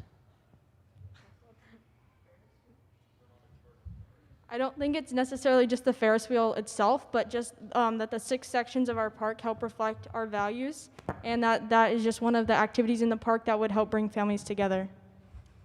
Also, before we get another question, I want to go back to the ticket prices. So it's $80 per person, but under the age of 5, it's free. Question from Mr. Pet Show. 1,200 employees seems like a lot. How many of those will be full-time generally? I didn't calculate how many would be full-time, but I think one of our main just values is in treating employees ethically, and that's why we wanted to include so many employees so that we wouldn't be overworking them, and also just like on holidays that they would get those optional work shifts and have a lot of freedom whenever they are choosing their shifts, so that's why we wanted to just include so many employees. Another student question. How much do you plan to give back? That's a really great question. So I didn't estimate that. However, we will pay off the total debt in about 10 years. And I would assume out of our revenue in year 11, we would be giving back around 10% to just local nonprofits around the community.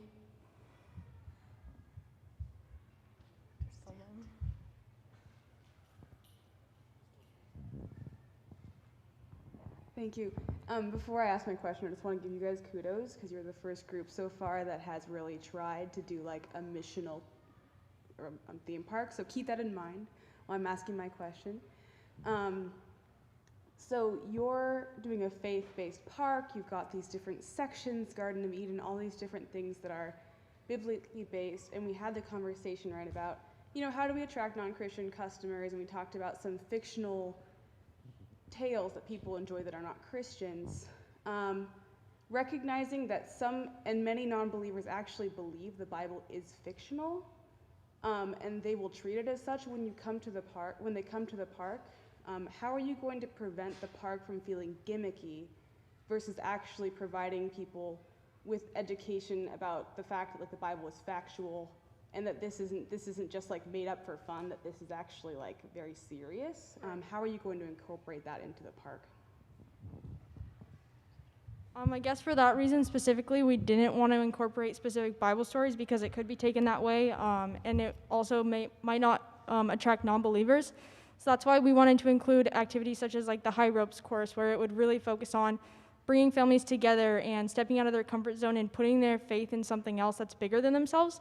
And I ultimately think that that will transfer over not just family, but to community and God. And that was kind of the theme behind most of our sections. We didn't want to push it, but rather just give it a feel and ultimately lead believers or non-believers to Christ through this. How confident are you on your numbers? Can you repeat that? Like our financial numbers? I'm pretty confident. We have a spreadsheet showing all those different pieces, and we estimated all the cost of the construction fees, added them all up. So yes, I would say we're pretty confident. On a scale of 1 to 10, it'd be a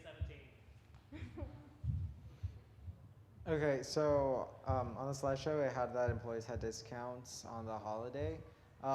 Shouldn't they have like discounts all the time of the year since they're working there? And do they have any benefits from working there?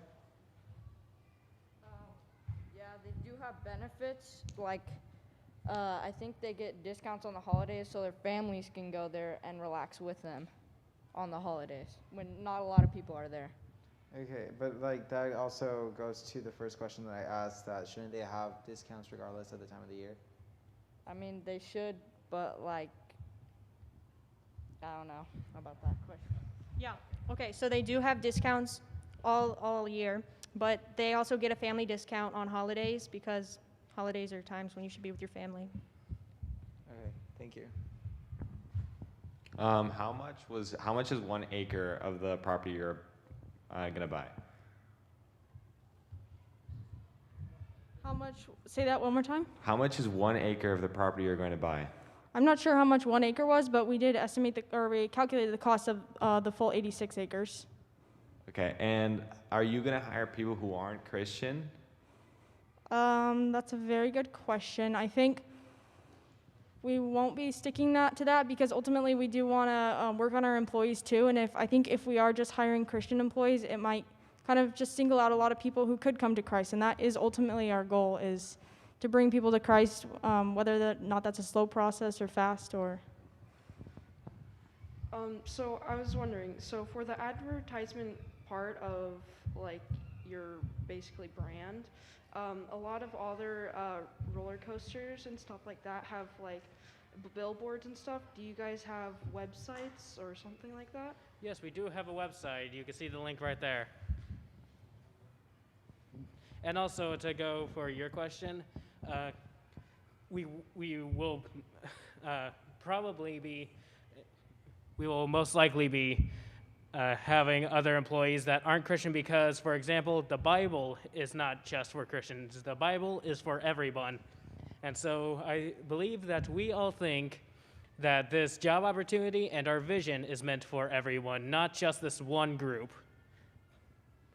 Question from Mr. K. It looks like your cost for employee wages is upward of $30 million per year. Is that roughly correct? Can you repeat that one more time? It looks like your cost for employee wages is upward of $30 million per year. Is that roughly correct? Yes, that is correct. So our park construction will last till the end of 2023. And so as you can see, the $3.5 million cost up there up until 2023 each year, that kind of just covers, we actually wanted to include all of our pay, so that includes our pay. But once the park is in operation in 2024 and we get those employees, we will be spending about $46.5 million.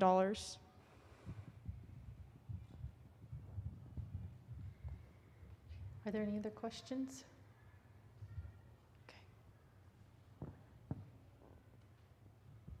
And about the employees and the non-Christian employees, are you going to force your beliefs on them or do anything like that? Like, or are you just gonna let them be themselves, if that makes sense? We are not going to force our religion or our beliefs onto them. All what they basically have to do, they just have to try their best to just follow what they would normally do, like make sure everyone is safe, make sure everything is in top order. So I have one question for you guys, follow up to Diego's question. Since your big emphasis is, which is a fantastic goal, especially as believers, is to bring people to a saving faith in Christ, have you thought through what it might look like or what you might need for an employee training program and what kind of CEOs and managers you might need to hire to pull this off with your employees?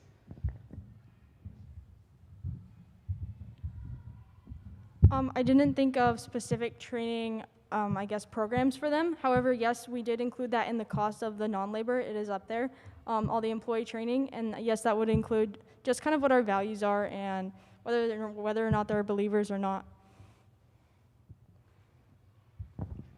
Last question. Okay. First of all, I don't know how I have to get different information, but how much did you say was the 86 acres of land? How much in cost? Yeah. If you go back to that slide. Yeah, 465,000. Okay, wouldn't you think that's a little bit low for being in New York? It does seem slightly low, but yes, we were actually looking on websites that were selling land, and I think it might be mostly because it was out of the way a little bit, and I don't think a lot of utilities was already like put in and constructed there, so we would have to put in all those costs, and I think that might be the reason that the price is low, but this is an actual property, yes. All right, thank you very much for your presentation. Let's show your thanks for your presentation.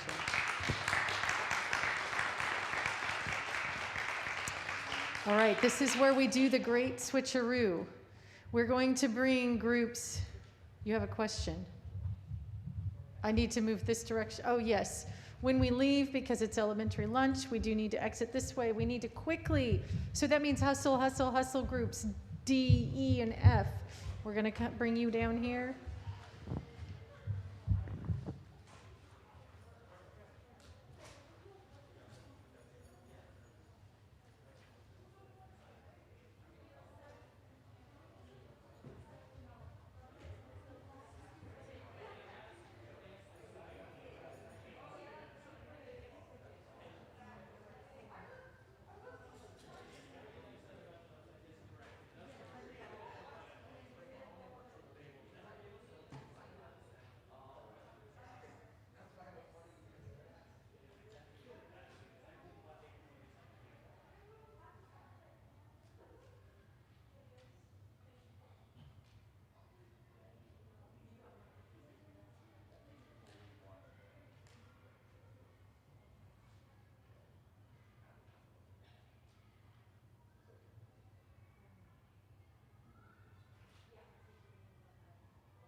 Okay.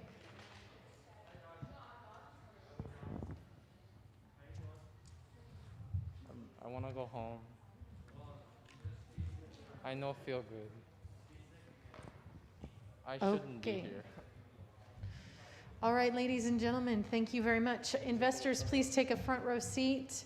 You should be seated next to your group with at least one seat in between you.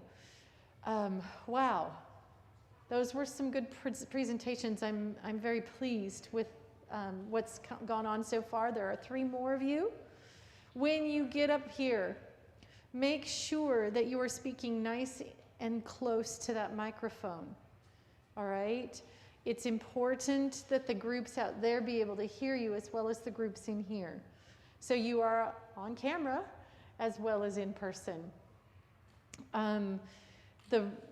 Once the presentation is at its end, like the other groups, we'll be passing the mic or bringing in questions from the YouTube channel.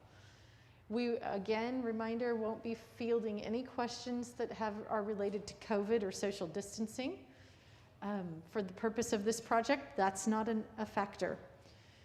All right, with that, the D group, you're ready. D group, you're on.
Again? Just wait until it's all ready to go. Okay.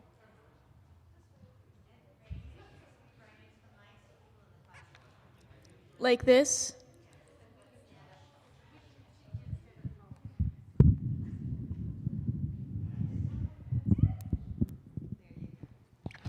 Much better. There we go.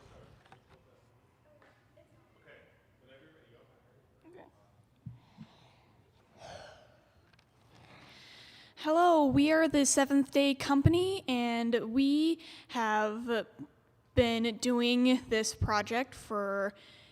about this project for a few days, and we've even made a slideshow to present to you.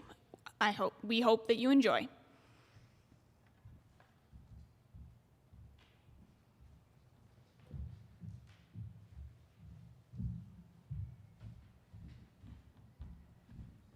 Our mission says that we strive to create an environment that is welcoming, entertaining, and inspiring for visitors of all ages.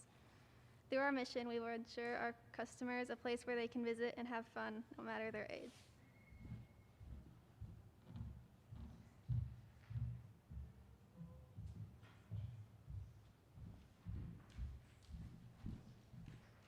Our vision is that our park will benefit the community by having a place for family and friends to bond and have fun.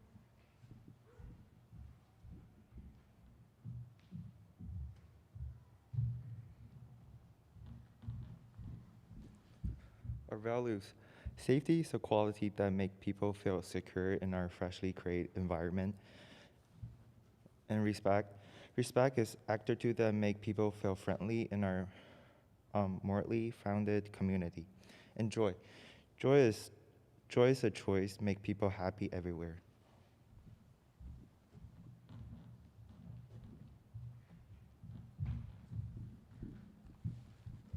So some reasons that Christian investors might want to invest in a company for Seventh Day is we strive to have good morals and spread the word of God without expecting it from anyone. We want people to be excited about what they're learning so that they go and share their experiences throughout their communities. We look for ways that kids and adults can both have hands-on activities while exploring the Bible.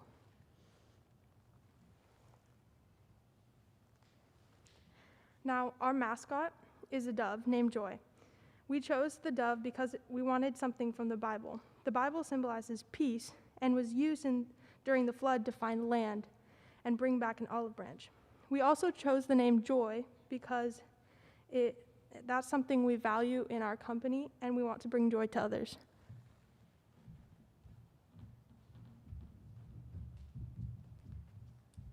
So we are located in Phoenix, Arizona. We chose this location because it has really good weather and there's not much competition in Phoenix. And it's really populated, so we'll get a lot of attention.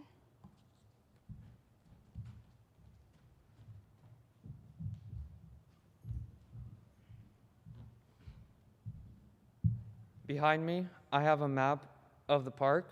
It is a 3-park themed theme park, and it has, on the north side, it has Noah's Park.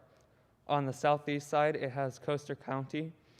On the southwest side, it has Water World. And to the northwest, we have a hotel building.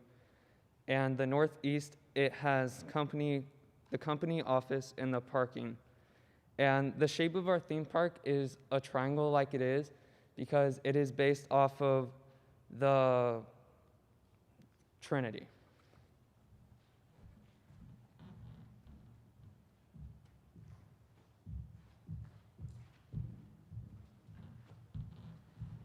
Okay. Noah's Park is the top part of the Seventh Day that offers a unique experience with a combination of animatronics and statues of creatures along with a children's park. While visiting Noah's Park, kids will be able to learn about different animals via the Ark's informational videos and fun facts. Waterworld is a water park which includes a multitude of water-themed attractions. Kids and adults can enjoy the sun while playing in the water park, including thrilling slides, wave pools, and one of the favorites, the lazy river. Coaster County is the third part of our park. It includes a total of 4 roller coasters, 1 large, 1 medium, and 2 smaller ones for the kids. So there's a coaster that suits everyone. Coaster County also includes swinging chairs and a Ferris wheel.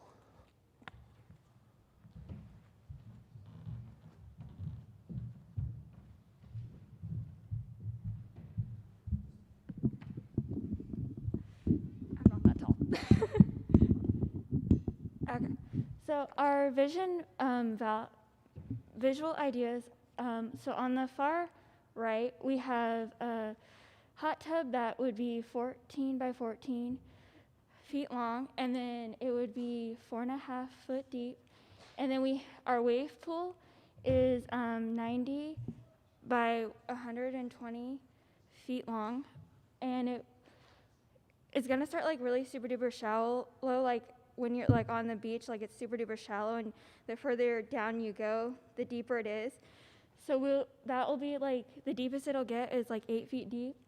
And then we have a Ferris wheel that has like a dove in the middle, and then we have like 2 water fountains, and then a drive under sign that will be like where you drive in, there's like a sign that says Seventh Day Park, and then when you drive out, it says come back soon.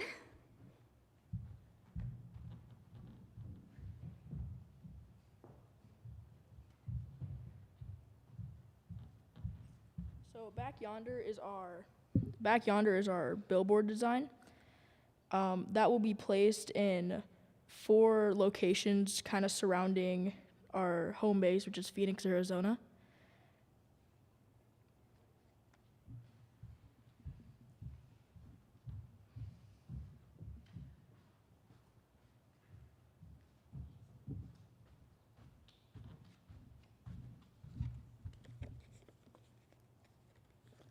These are the blueprints from the top view of the park and an outline of the whole area.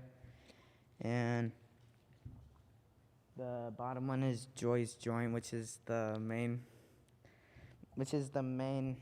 It's in the middle of the park, in the middle of the park, and yeah.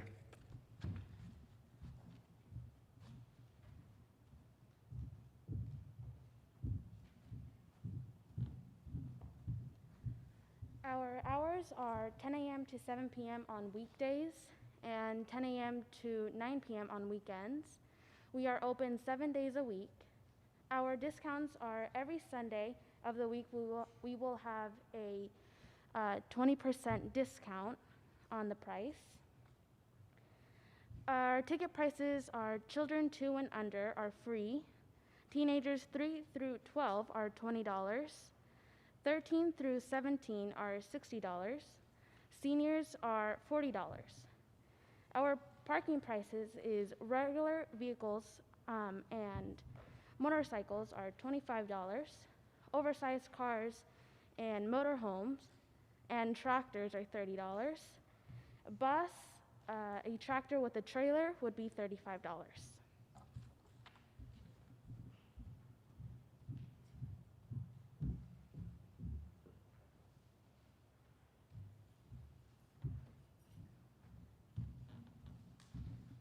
So let's move over to the financial side.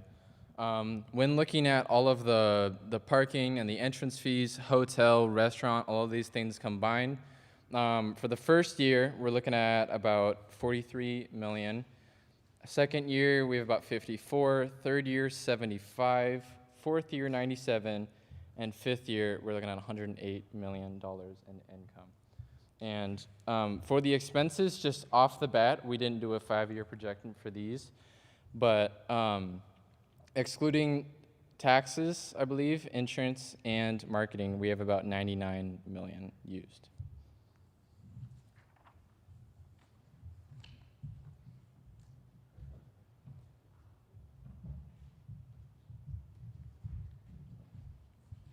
Okay, so this is our hotel. And we offer 3 different types of rooms you can book.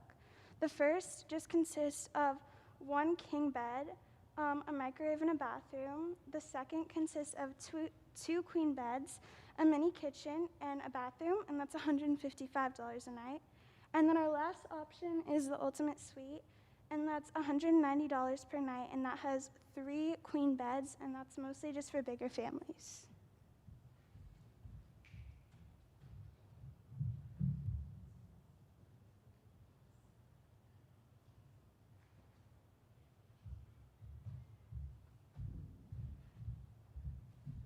So this is our website, and it shows everything you'll need to know about our park.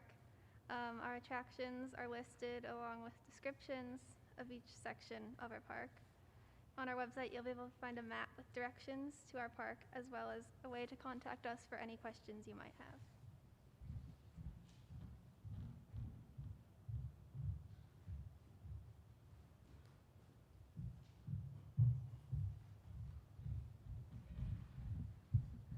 Thank you for listening.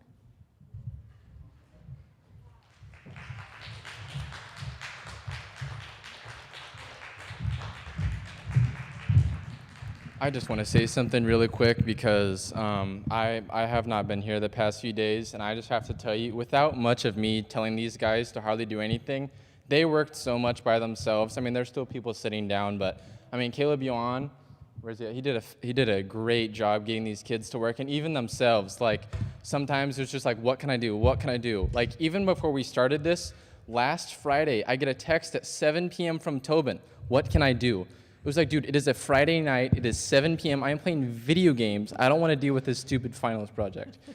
anyways, it was just really great, and I'm really proud of you guys and the way you motivated yourselves and the work that we did. So thank you to you guys as well. Thank you, Josh.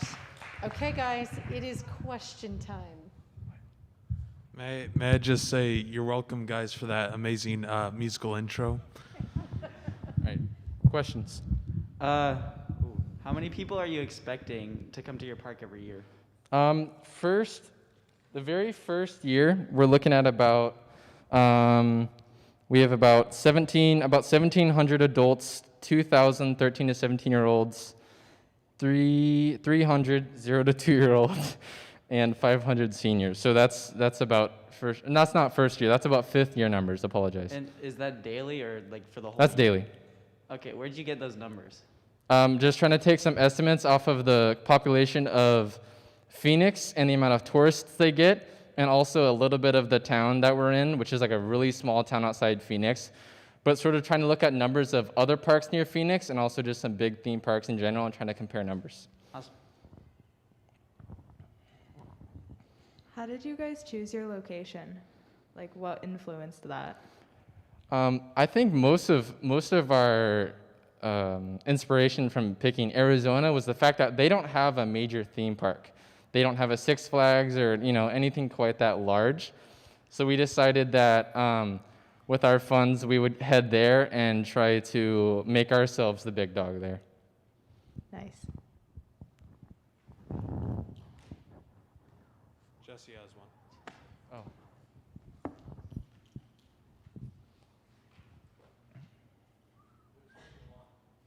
How many? Give us your best argument. So I guess I'll start with one. Your estimations for income, it seemed like you would top out about 110 million. Is that about right? Because you increased about like 25 million each year until your fifth year, and then it only increased 11. So you might make it to 125 at tops. Is that about right? Most likely, yes. That's a fair statement. Okay, and then how do you justify the exponential increase in sales? I believe with the amount of marketing that we use and the reputation that we will be able to stand inside Arizona, also being a major theme park, and also with the values and mission that we have, that people will look at us and want to come see what's happening. Okay, and then I guess a second one would be, why would I want to stay at your overpriced hotel if you're within a day's drive from Phoenix? I mean, I think that the community that we build and the environment that we build there is such that, I know a lot of families don't like to drive. I mean, it's only an hour outside of Phoenix, our location, but I think with the story that we can tell and the things we can do both inside the hotel and around the area, that people want to be there. They don't want to go somewhere else and then drive. I think with the community that we will build and just the park that we have, that people want to stay there rather than go somewhere else. Also, it's just right next to the park, so you can literally like walk by, and also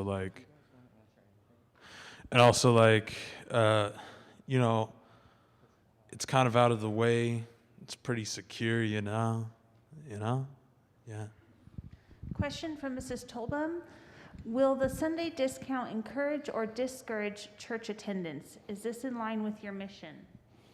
I think it encourages. I believe we're not encouraging people to skip church and come visit, but I think it encourages families to come and see what's going on, and I think Sunday discount is sort of considered a day of rest in a sense. I think weekends are a day that lots of people have off work, and it's a great time and an easy opportunity for people to come to our park.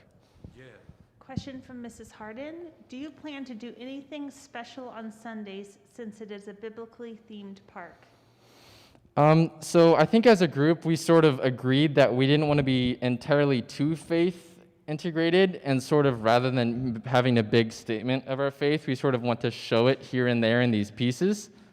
But I think there is definitely opportunity for expansion and definitely opportunity for more things that happen in the future. Question from a student. How many acres will you have and the price for each acre? Our total property is about 293 acres, and I believe our park size, the actual property that we're building on, will be about 200. And I don't know our price per acre, but for the 293 acres, it was about $4.5 million. So, how many employees are you guys expecting to have with? Our current numbers right now are looking at about 250 for the first year, but definitely the more we grow, the more people we will have to need on staff. How are you guys like trying to get out and like advertise? I don't understand your question. Can you please say it again? How are you trying to advertise trying to get employees? Because I know that it's really hard to find employees. Yeah. I think through the values that we have, that people like that, and people want to know other people like that. And I think lots of people are constantly looking for new people to meet with the same values. And I think it's a great opportunity for Christians to meet other Christians and for Christians to reach out. And yeah, I mean, it won't be easy, but I think that the more we grow, people will look at us and be like, I want to work there. That's the type of place we want to build. Question about finances. Do you have a breakdown of revenues and how you calculated your total revenues? Someplace where we can see it, the investors. I believe you have these sheets at the back of your, you have both the income and the. We don't have revenues. We only have an expense sheet. So if you could get that printed for the investors, that would be super helpful. And then another question is about your layout of your park. Oh, he's just moving. Is your map to scale? And if so, do you know how your theme park compares to other similarly priced theme parks, size-wise? I think 293 acres is huge, and yet you have a pretty small number of attractions. And so I see you've got numbers, but have you actually looked at the size of your rides within that diagram? If you have, that's great. I'm just wondering. The attractions that are on the map are actually, right now, they are there to base what part is which one. So, like, I put roller coasters and, like, the spinning chairs in Coaster County. That's just because I was trying to make it obvious that that was specifically Coaster County. And I put pools in Waterworld. And our map is not totally to scale, but it's close enough that you can go off the map and know where most things are. Our park regions are definitely big enough that our current attractions fit, and I believe with the amount of room we have, we even have room for expansion with the amount of roller coasters we have, and those things. So yes, I believe it all fits according to scale. Like, the map isn't entirely perfect, but with everything laid out to scale, exact numbers, everything fits. So all of your current attractions that are planned are on that map? No. That map is not perfect. I mean, that map is missing I don't believe it has bumper cars. I think it is not perfect, but that's sort of like to scale. There's a few things here and there on the sides that are missing, but. And it's in color. I have two questions. Yep. The first of which is, do you plan on opening late on Sundays to give people time to finish church? In order to appeal to both non-Christian and Christian families, we open at 10. We go to 10 to 9 on weekends. People don't have to come at the exact time we open. Christian families can come whenever it's perfect for them, and non-Christian families can come whenever it's timely for them. And my other question is, I must have missed it, but did you have any prices or plans for how many billboards you're going to have? Jackson talked about it, actually. He had 4 billboards at approximately $15,000 each.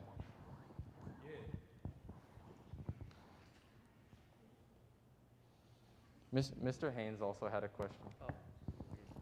How are you going to deal with the trademark on Waterworld since Universal Studios already has a Waterworld? I don't think we had actually looked in that, and that's our bad. But we will either work with them or we will have to find a different name. So that's our bad. You have a very nice hotel, but you've also got a large parking area. Are you going to allow RV parking? Yeah. Yes, we are allowing for RV parking. I believe in our parking section we have like an oversized and a bus, and I'm not entirely sure which category that would fit into, but we definitely have room for RVs. Josh, have you thought into the fact that the seventh day is pretty close to Seventh-day Adventist? Have you Yes, addressed that? we have looked in that, and we are aware of that. But I think that also, not that we agree with everything the Seventh-day Adventist does, but I think it's also a little bit more of symbolism, in a sense, and also like seventh day God rested, that type of stuff. So. Sounds good. And also, as a potential investor, when will I recoup my investment? Every year, even beginning the first years where we're not entirely perfect, you will be getting 5%, and the more we build and the more income we get, we will begin to return all of your investment money.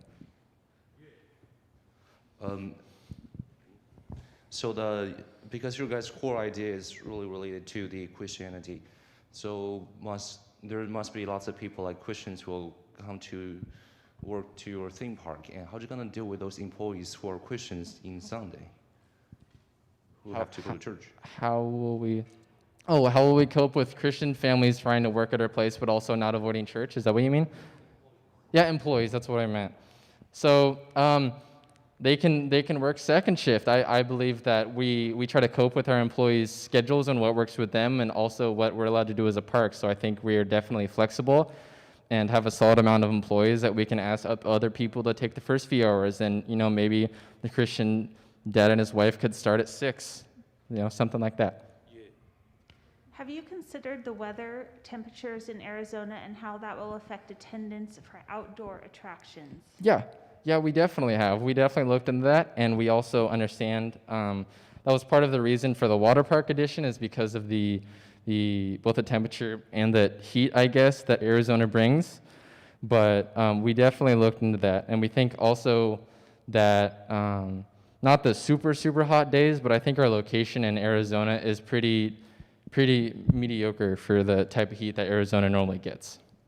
Can you review your ticket prices again? And Mrs. Tolbum's asking, can we see evidence of your numbers calculations? This is important as you are charging the least amount of money for tickets. So I apologize, because I think I missed giving Miss Tolbum one of these sheets, but these sheets go specific in on the parking tickets and the visitors den, the entrance fee people and all the people that will be there, the different hotels, how many people will be in each room, just a bunch of estimates.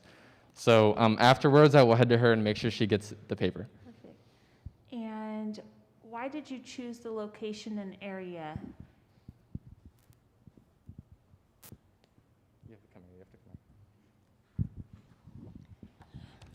After some deep consideration, we thought that if we went somewhere warmer, then we would, warmer, not full of competition, then it would be able to be a good area for our theme park. And so at first we thought Texas would be a good idea, but then after some preview of their weird names, we decided to go to Phoenix, Arizona. Also, the fact that Texas has, I believe it was 4 major theme parks and Arizona has none. That was also part of the reasoning. One more question. Are you going to be open year-round? Yes.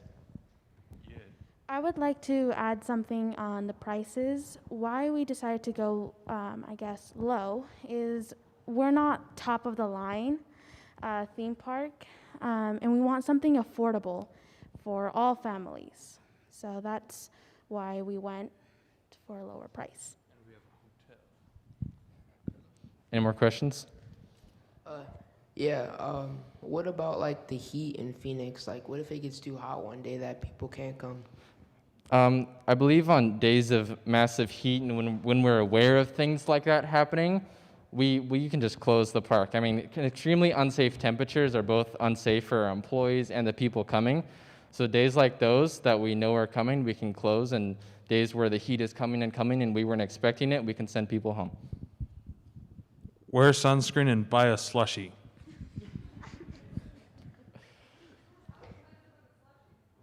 Ava, you have to have a mic. TBA. So you said you were planning on closing. What if people had tickets booked? What would you do then? Refund. Full refund.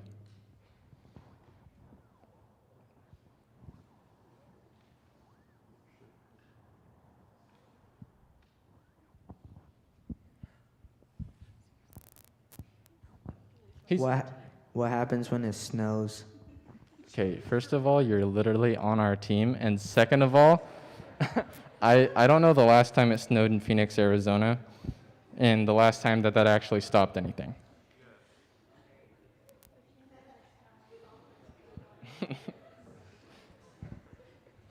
Please don't be stupid. Buy a blanket and drink some hot cocoa. I'm gonna stop handing the microphone to Matthew. Are there any more questions?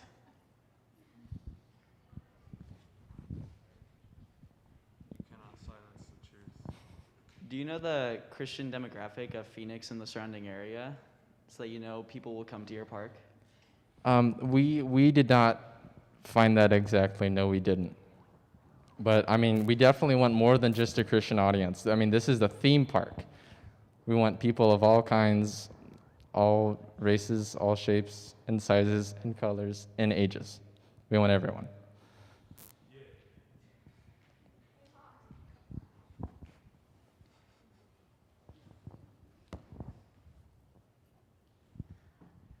Okay, how would you advertise to customers that they would be medically safe in the heat? I believe that with medics on staff and during days of heat, extra employees out under shade, but I mean, people scanning and trying to find people that are in unsafe temperatures or unsafe conditions and trying to adapt and provide extra water, provide extra shade as much as we can do for situations like that, especially because of the heat conditions that Phoenix does have. And if you close for the day, will employees still be paid? So our employees are planning to begin work approximately 30 minutes before we open and 30 minutes after. So they will be paid for that last minute before they leave. Do you have any plans for like liability if there's an accident or something, waivers or something like that? In our calculations, we did not add that, but yes, entirely, we have to have these liabilities and have to have that insurance, and we have to be prepared for situations like that because theme parks can sometimes be dangerous if not taken care of properly. And I mean, our 22 engineers and all of our people are checking several times a month to make sure everything is up to shape. But yes, we have that insurance, and we'll be prepared. It is in your budget then? What?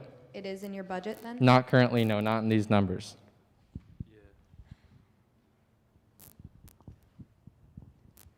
Are you guys gonna be expanding and like making a second park anywhere else? I think that's definitely in the plans. I think we want to secure ourselves and secure ourselves as a company and a brand before we move somewhere else. But I think that is definitely a thing that we can do. And one more thing to that, we first want to start off small, but then if we have a good business, we want to add on more rides or more stuff into the hotel. This question, I think, was already asked, but it's being asked again. How do you respond to the discounts on Sunday, encouraging customers to visit the park rather than going to church? We are not discouraging people to go to church. We are discouraging people to find an escape and come visit our park and have a fun time with their families. This definitely isn't an opportunity for you to skip church. I mean, we open later so that these people can take their time at church and do whatever they need to do and then come.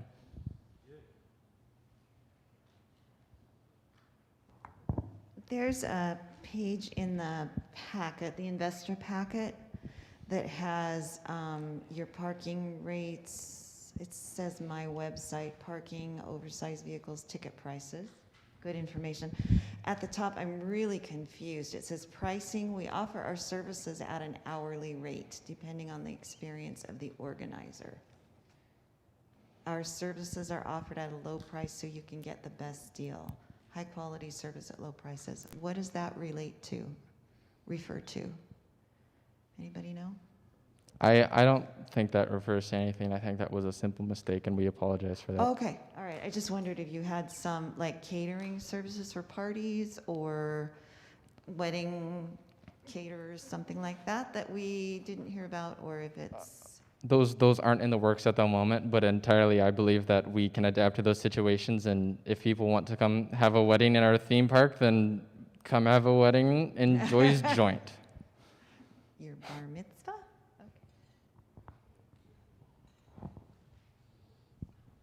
Are there any more questions? Okay, thank you. Why don't we show our appreciation for the hard work this group did?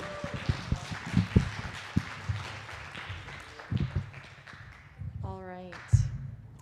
So Fridays we have an extended lunch.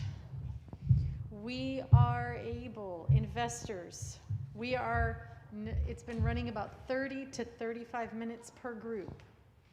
We are at 20 minutes. We cannot go to lunch yet. Are you willing to stay 10 minutes into your extended lunch? No. Investors. We could also, okay, it's time for a break, okay? So if we take a break, that will really put a hinge in our plans to get finished.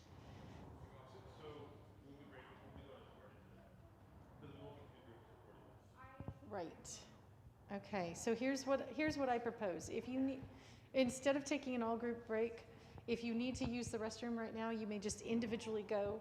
Let's do the presentation, and potentially, if we have to, bring that next group up and they can finish the question and answer after lunch. So they'll do their presentation and then do that. So Mrs. Wade, if anybody needs to use, yeah.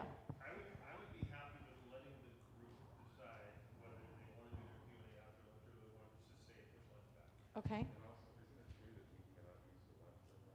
We cannot go to the lunchroom right now.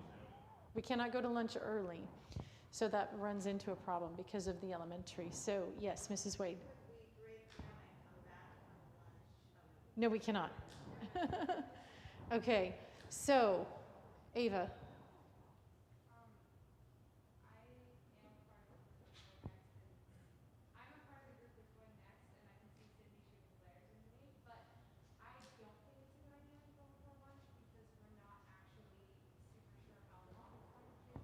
We have 20 minutes to do the presentation, so the presentations are 10 to 15, so we have enough for the presentation.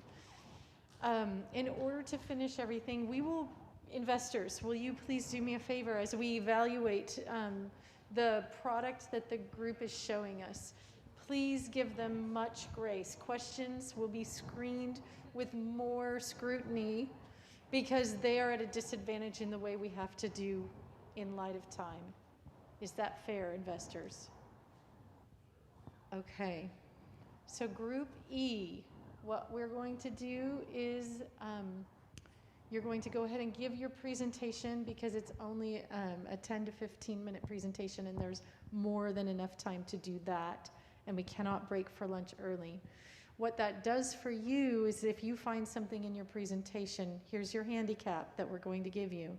If you find something in your presentation you want to polish, you have lunch, and we'll allow that polish, and you can do a Groundhog Day when you come back if you need to. You won't be able to run through the entire presentation though. Ava, yes?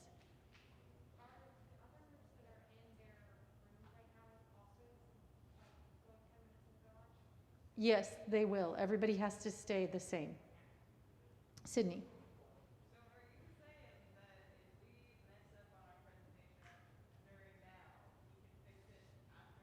That particular piece, you won't have time to do the whole thing over. So, yeah. My group right now. Okay, they'll be fine. They're worried. They're nervous. The handicap I offered them, I just said, hey, if you, for nerves and stuff like.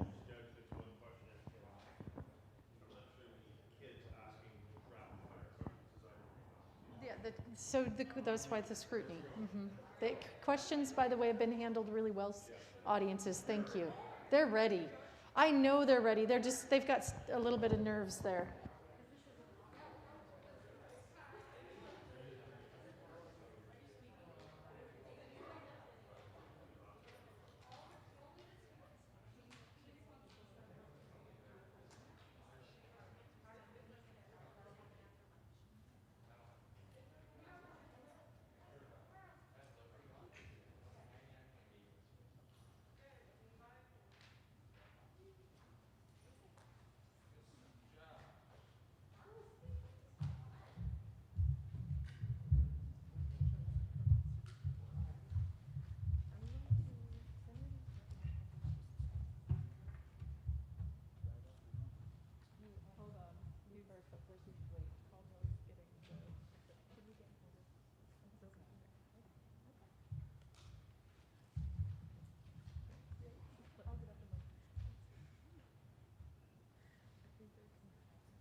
This is the promised land where miracles happen. All right, we are group 5, and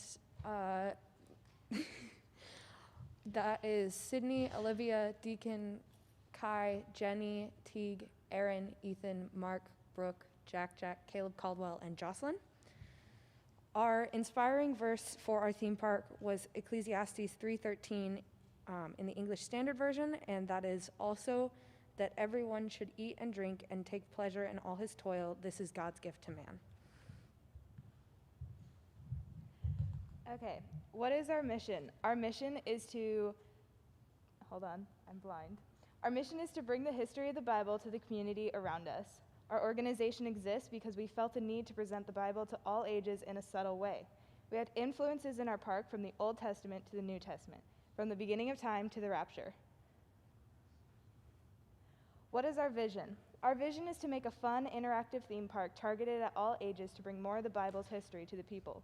By doing this, we believe we can benefit the community around us by bringing the values and the vision of our park to the people.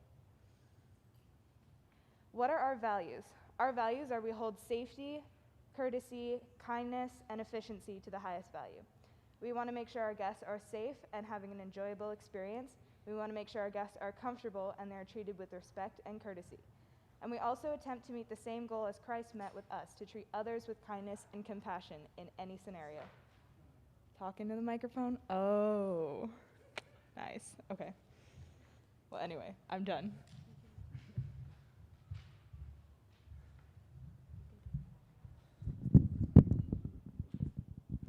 We are located in a neighboring town to Jackson, Mississippi named Pearl. We chose this place because Mississippi has an 83% religious demographics. This is a scale map of our park. It is 41 acres.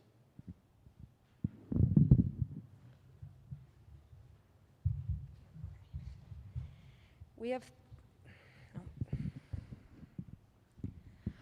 have 3 mascots, each one representing our 3 major park zones. Our first mascot is Jonah the Whale in representation of our water park, Jonah's Splash Zone. Our second mascot is Nectar the Butterfly, who represents our petting zoo and garden area, Noah's Ark. Our third mascot is Moses the Snake for our thrill zone, the Meet Your Maker zone. The map The map is color coordinated. Red is the adrenaline zone, known as the Meet Your Maker section. Noah's Ark is represented in green. Our Jonah's Splash Zone is shown in blue. And finally, our museum, the Beginning of Time Museum, is in purple. There are 9 bathrooms and 3 ATMs. The EX symbols are the emergency exits. The E's are entrances for each of the attractions. There are also 2 first aid stations around the park. Our park also includes 3 partner vendors.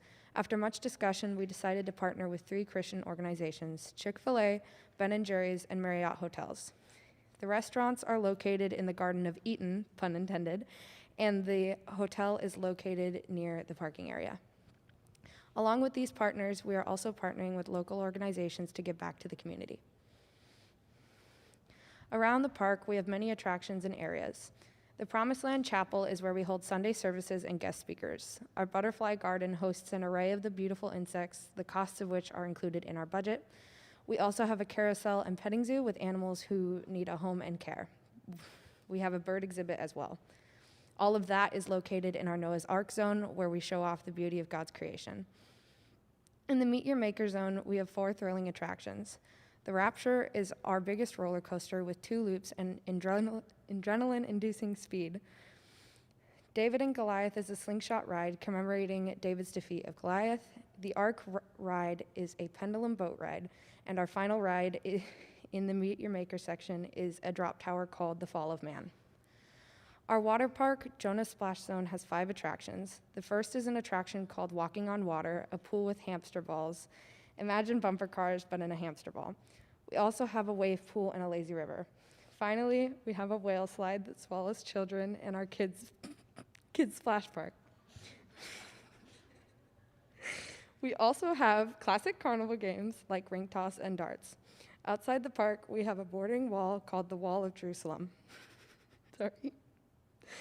In our educational area, we have the Red Sea Aquarium that is the entrance.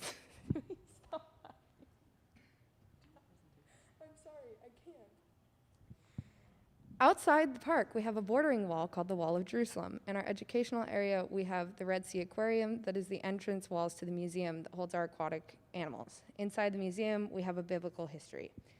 Our slogan is where miracles happen.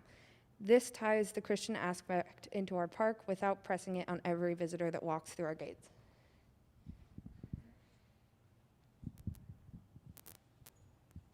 All right. Our target audience is for families, where we're trying to have something for everyone there. We have those 4 different sections, and they're sort of targeted to different demographics of families, right? We have the Meet Your Maker section, where it's towards the teens who are more adrenaline junkies and want the big, huge rides. And we have the Jonah Splash Zone for more younger kids who might want to go in the water and have fun. For the parents, we have the Noah's Ark section, where they can bring all of the really younger kids and have a good time looking at all the animals. And for seniors who want to bring their grandchildren, we have the museum that talks about all of the history. For advertising, we're trying to advertise through Facebook and Instagram and connecting, that way we can target a broader audience, since most people see ads through online. And we're also trying to connect with local schools and churches, where we'll put posters and brochures, so that way we can have long-term customers at our place. We're also having 2 billboards on the 2 interstate highways that go through Jackson, and that way people who are just going through Jackson might stop at our place. Who's next? Sydney. Yeah, not you. Thank you, sweetheart. Okay, here are some questions we asked ourselves when it came to how our park would impact the surrounding area socially. Does our park have a negative or a positive effect on the area around us? Does it add or take away from anything? What does the community get out of it? Or how do we continue to plan to serve our community? Our park has a positive effect because around us, it gives the people something to do, and it offers a place for all ages to enjoy themselves, adding to the attraction and the appeal of the location and town we're in.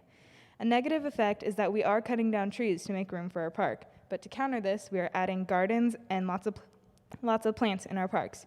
In the future of our park, we also plan to use green energy. Another part how we give back to the community and serve them is we tithe part of our profit to give back. For the investors, this tithe is a tax deduction.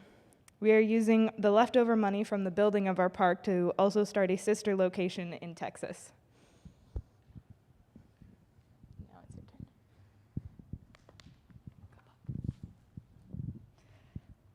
As you can see on the slide, we have created prices for every age group. These ticket sales get us $81,750 a day, and around $29 million a year. We are estimating around 1,000 people a day. Our land is only $2.15 million for 41 acres, which gives us a very good amount of money to work with for building costs. All of our one-time costs are expected to come out to about $44 million. Our estimated prices are based off of real-world examples such as Silverwood and Oaks Park. Next is our annual costs. You can now see all wages we pay for our workers. Yearly, we are giving $2.9 million to employees. Utilities will cost $2.9 million to employees. Utilities will cost $2.5 million, and our yearly loss is $5.4 million, including all expenses. Overall, our net income comes to $24,338,750.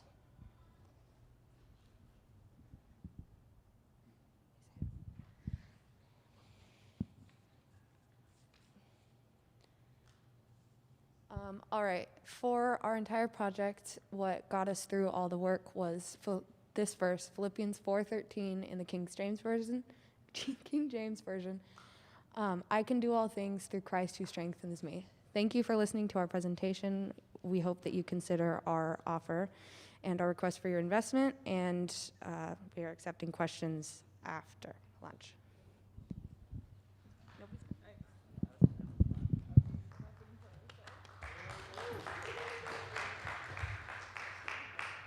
Okay, folks, so we're going to take a lunch break and we can go to lunch. Make sure you are not, the gymnasium is not open to secondary until 1:05, so make sure you're honoring the homeschool. Please go out the side as the elementary is probably just clearing out of the lunchroom.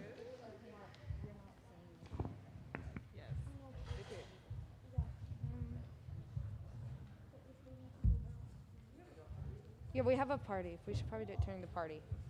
I'd prefer during party, please. Are you kidding me? What? The verse note card was under one of the other ones. I didn't have a note card for that. You realize you couldn't read a single darn thing on the screen, right? Really? Yeah, my bad. The entire thing. It was like white on yellow, and I'm like, I can't read it. That is completely my bad. I didn't like the black. Well, yeah, but you have to have